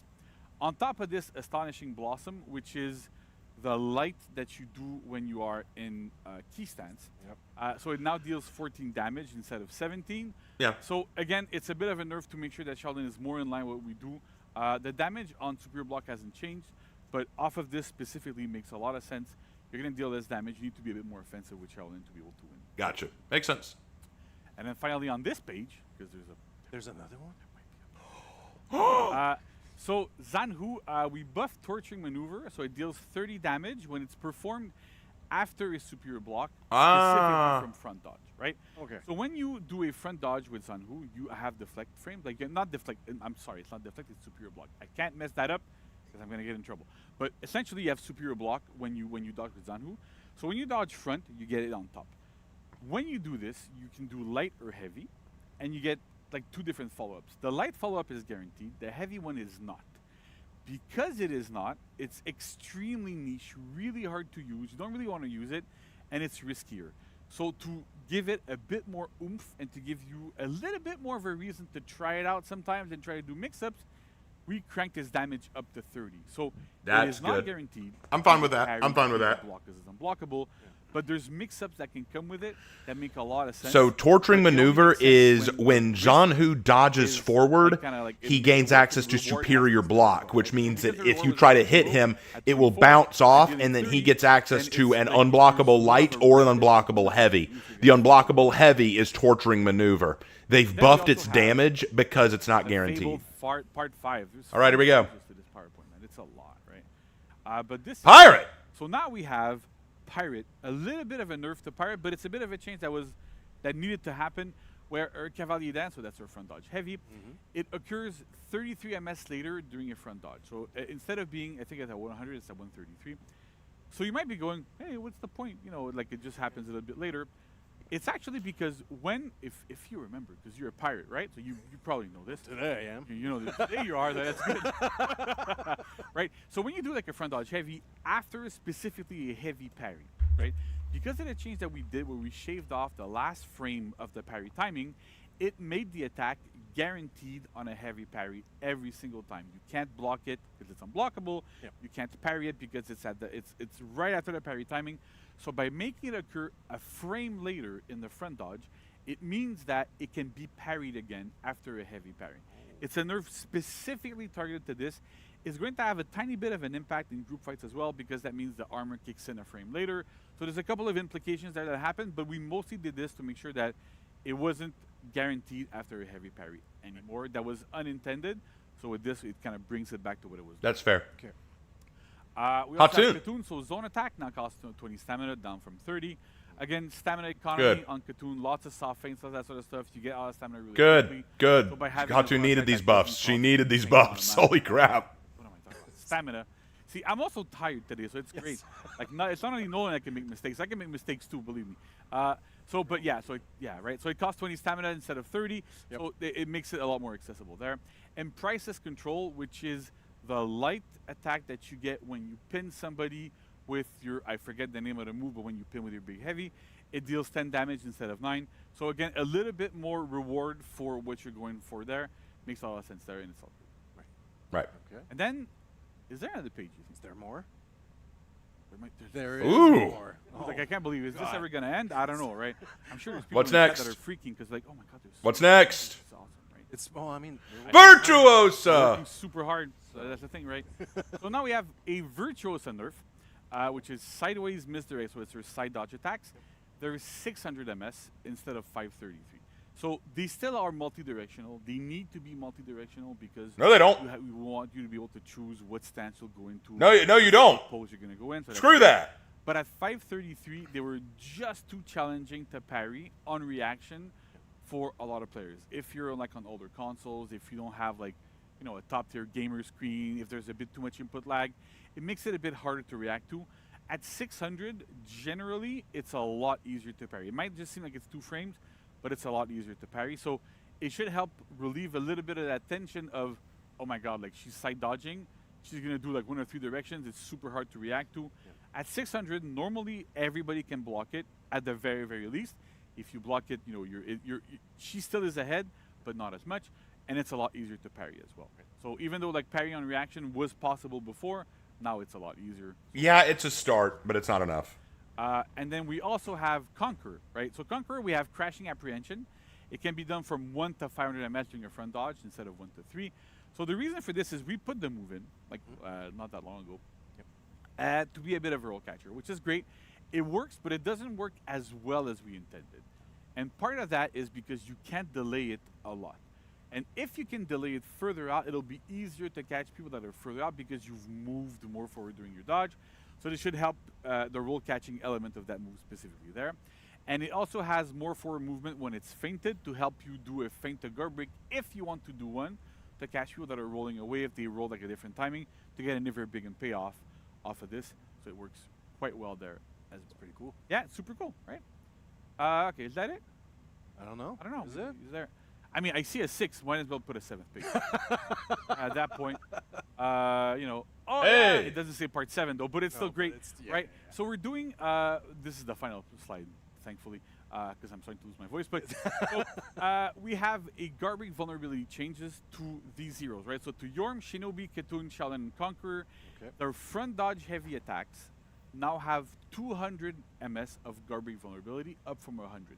So what that means is that there's a lot of situations against these heroes specifically, because they have front dodge heavies that deal a lot of damage, that are feintable, they also were functionally immune to guard break. And when they had frame advantage, it was even worse, because then they could just use that to kind of option select guard breaks in a way. Yeah. So with the guard break vulnerability like raised just enough, it means that they can no longer use those attacks to stuff guard breaks. Right. This is a really, really, really good change. Like most players won't see a massive change because you're not really using those on reaction unless you're like super high level. But in a lot of situations at those levels, those were like very, very, very difficult to deal with. So that's why we're pushing this change here, so that they're a lot more vulnerable in those like really, really specific situations. All right. Well, I think that's it, right? It's awesome. That is it for patch notes. That was a lot. It was a lot, right? My God. Okay. I'm sorry, Daxon, that you're not happy. Everyone else is. As my father would say, nobody loves you. Everybody hates you. Go to the garden and eat worms. That's because they're I'm sorry you are so unhappy. Everyone else is pleased with these changes. Just want to say hello to them. The only one I'm not pleased with is Virtuosa because I don't think it's enough. I think they needed to do a bit more.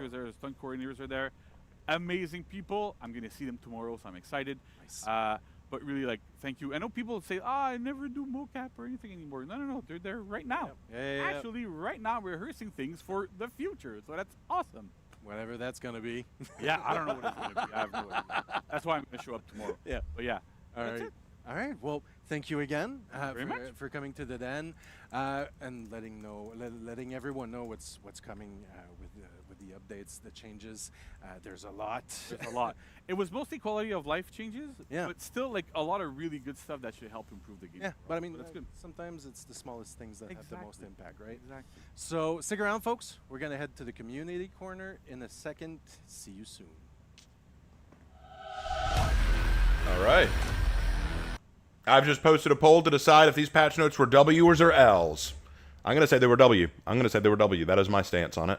Because every single hero that got changed, most of them were just minor changes, very small things, quality of life changes, nothing big, nothing groundbreaking, and I think all of them were done very well. The only one I'm not happy about is Virtuosa. And the reason I'm not happy about Virtuosa's change is because I don't think it's enough.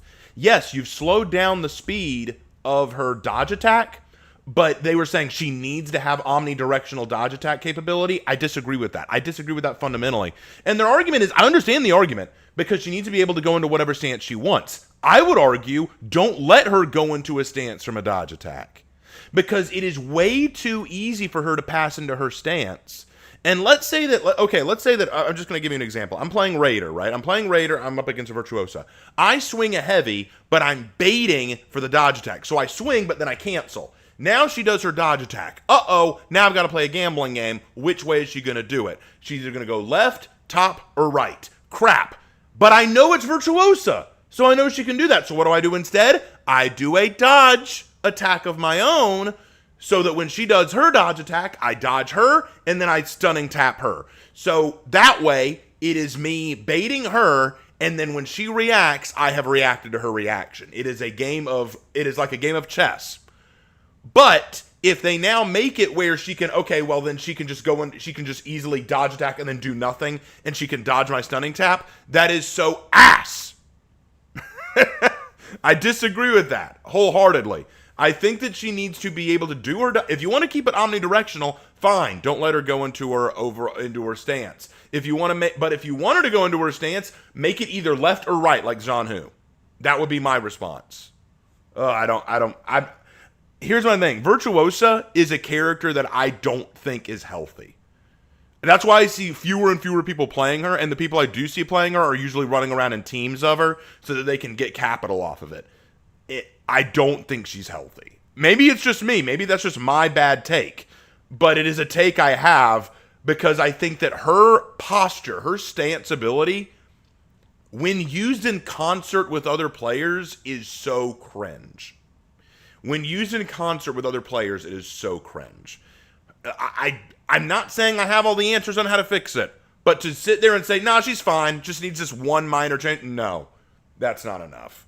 That's not enough. Make her drain stamina while in it, or give her a debuff or something. Make it bash vulnerable to certain bashes. Right now, it just feels like she can easily get into it and just be safe. But that's just my stance. All right, back to it.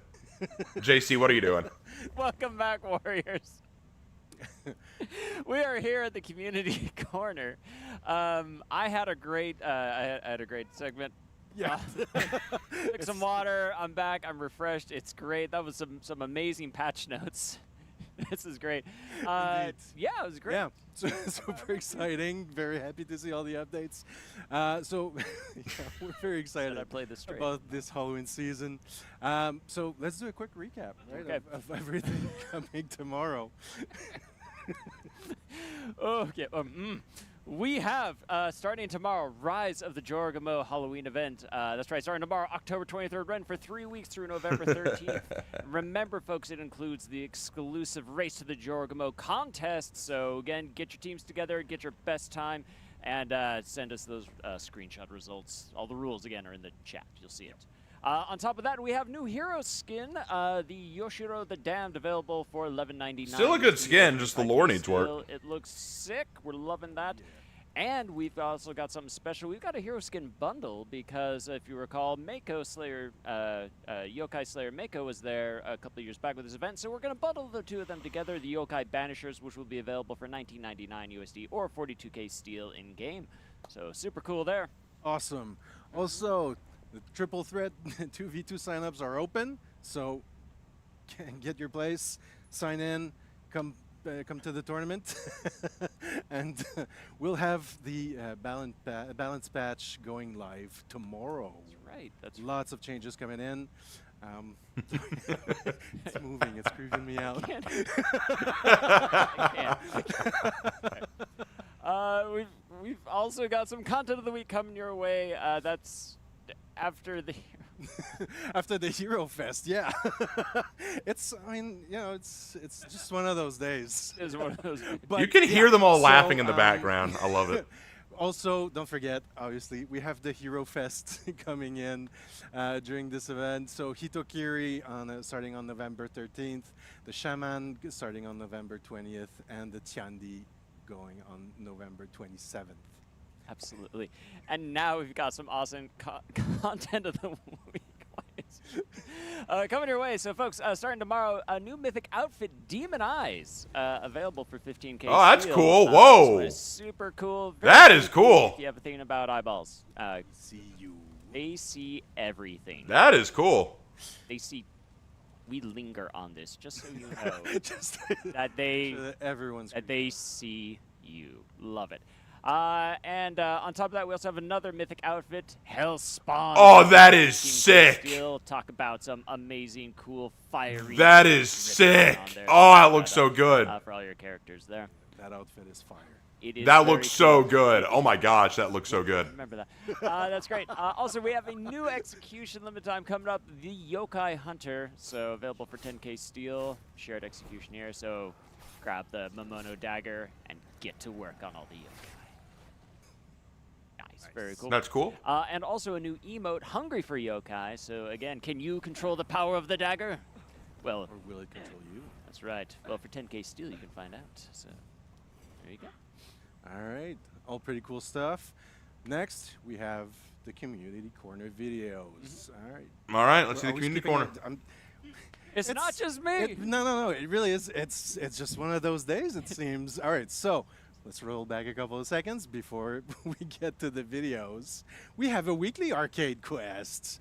Grimson the Deathless. Oh, Grimson the Yeah, I remember that one. From October 23rd to October 30th with the event order Rise of the Jorogumo for week 1. All right, now we can get to the community corner videos. All right, so let's watch the funnies.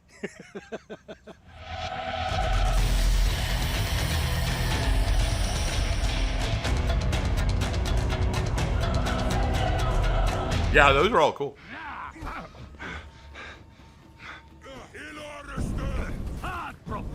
That was smooth.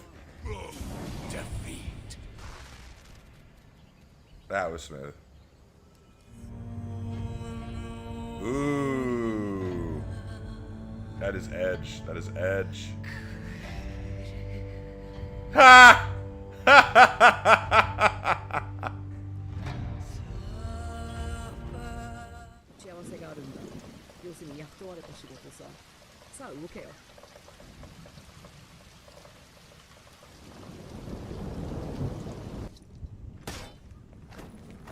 さあお引き取りください。そしてこの任務のことは誰にも口外するな。Nice.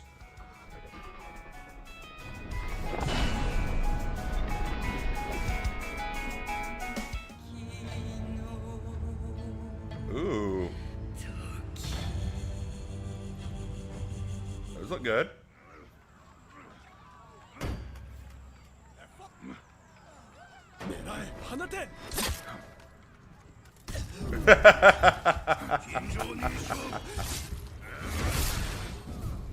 Smooth. That was awesome. You know, I love that last clip because even though he died, like, he had the moral victory. He had the moral victory of that arrow shoot. I gotta say, I was a fan of that flip right at the beginning. beginning. That flip was incredible. Yep, ledging is life. Ledging is life. All right. Amazing. Good stuff. All Love right, that. so that's all for us for today. But Nolan, thank you again for having me on the show. I think we had a pretty good time. We had a great Actually, time. I had Despite a splendid time. We had a splendid time. That's the time we had.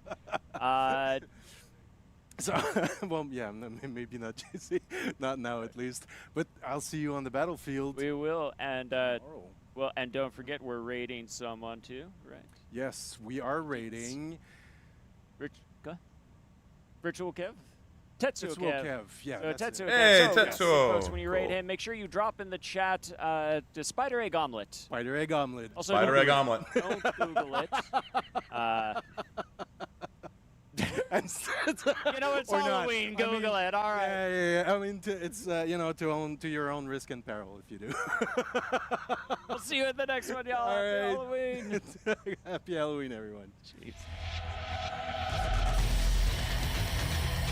Those guys are silly goobers. All right, well, wow, Havoc has 272. Well done, Havoc. Anyway, that is the end of the stream. So let's go ahead and back out of this. Go back to Warriors, and there we go.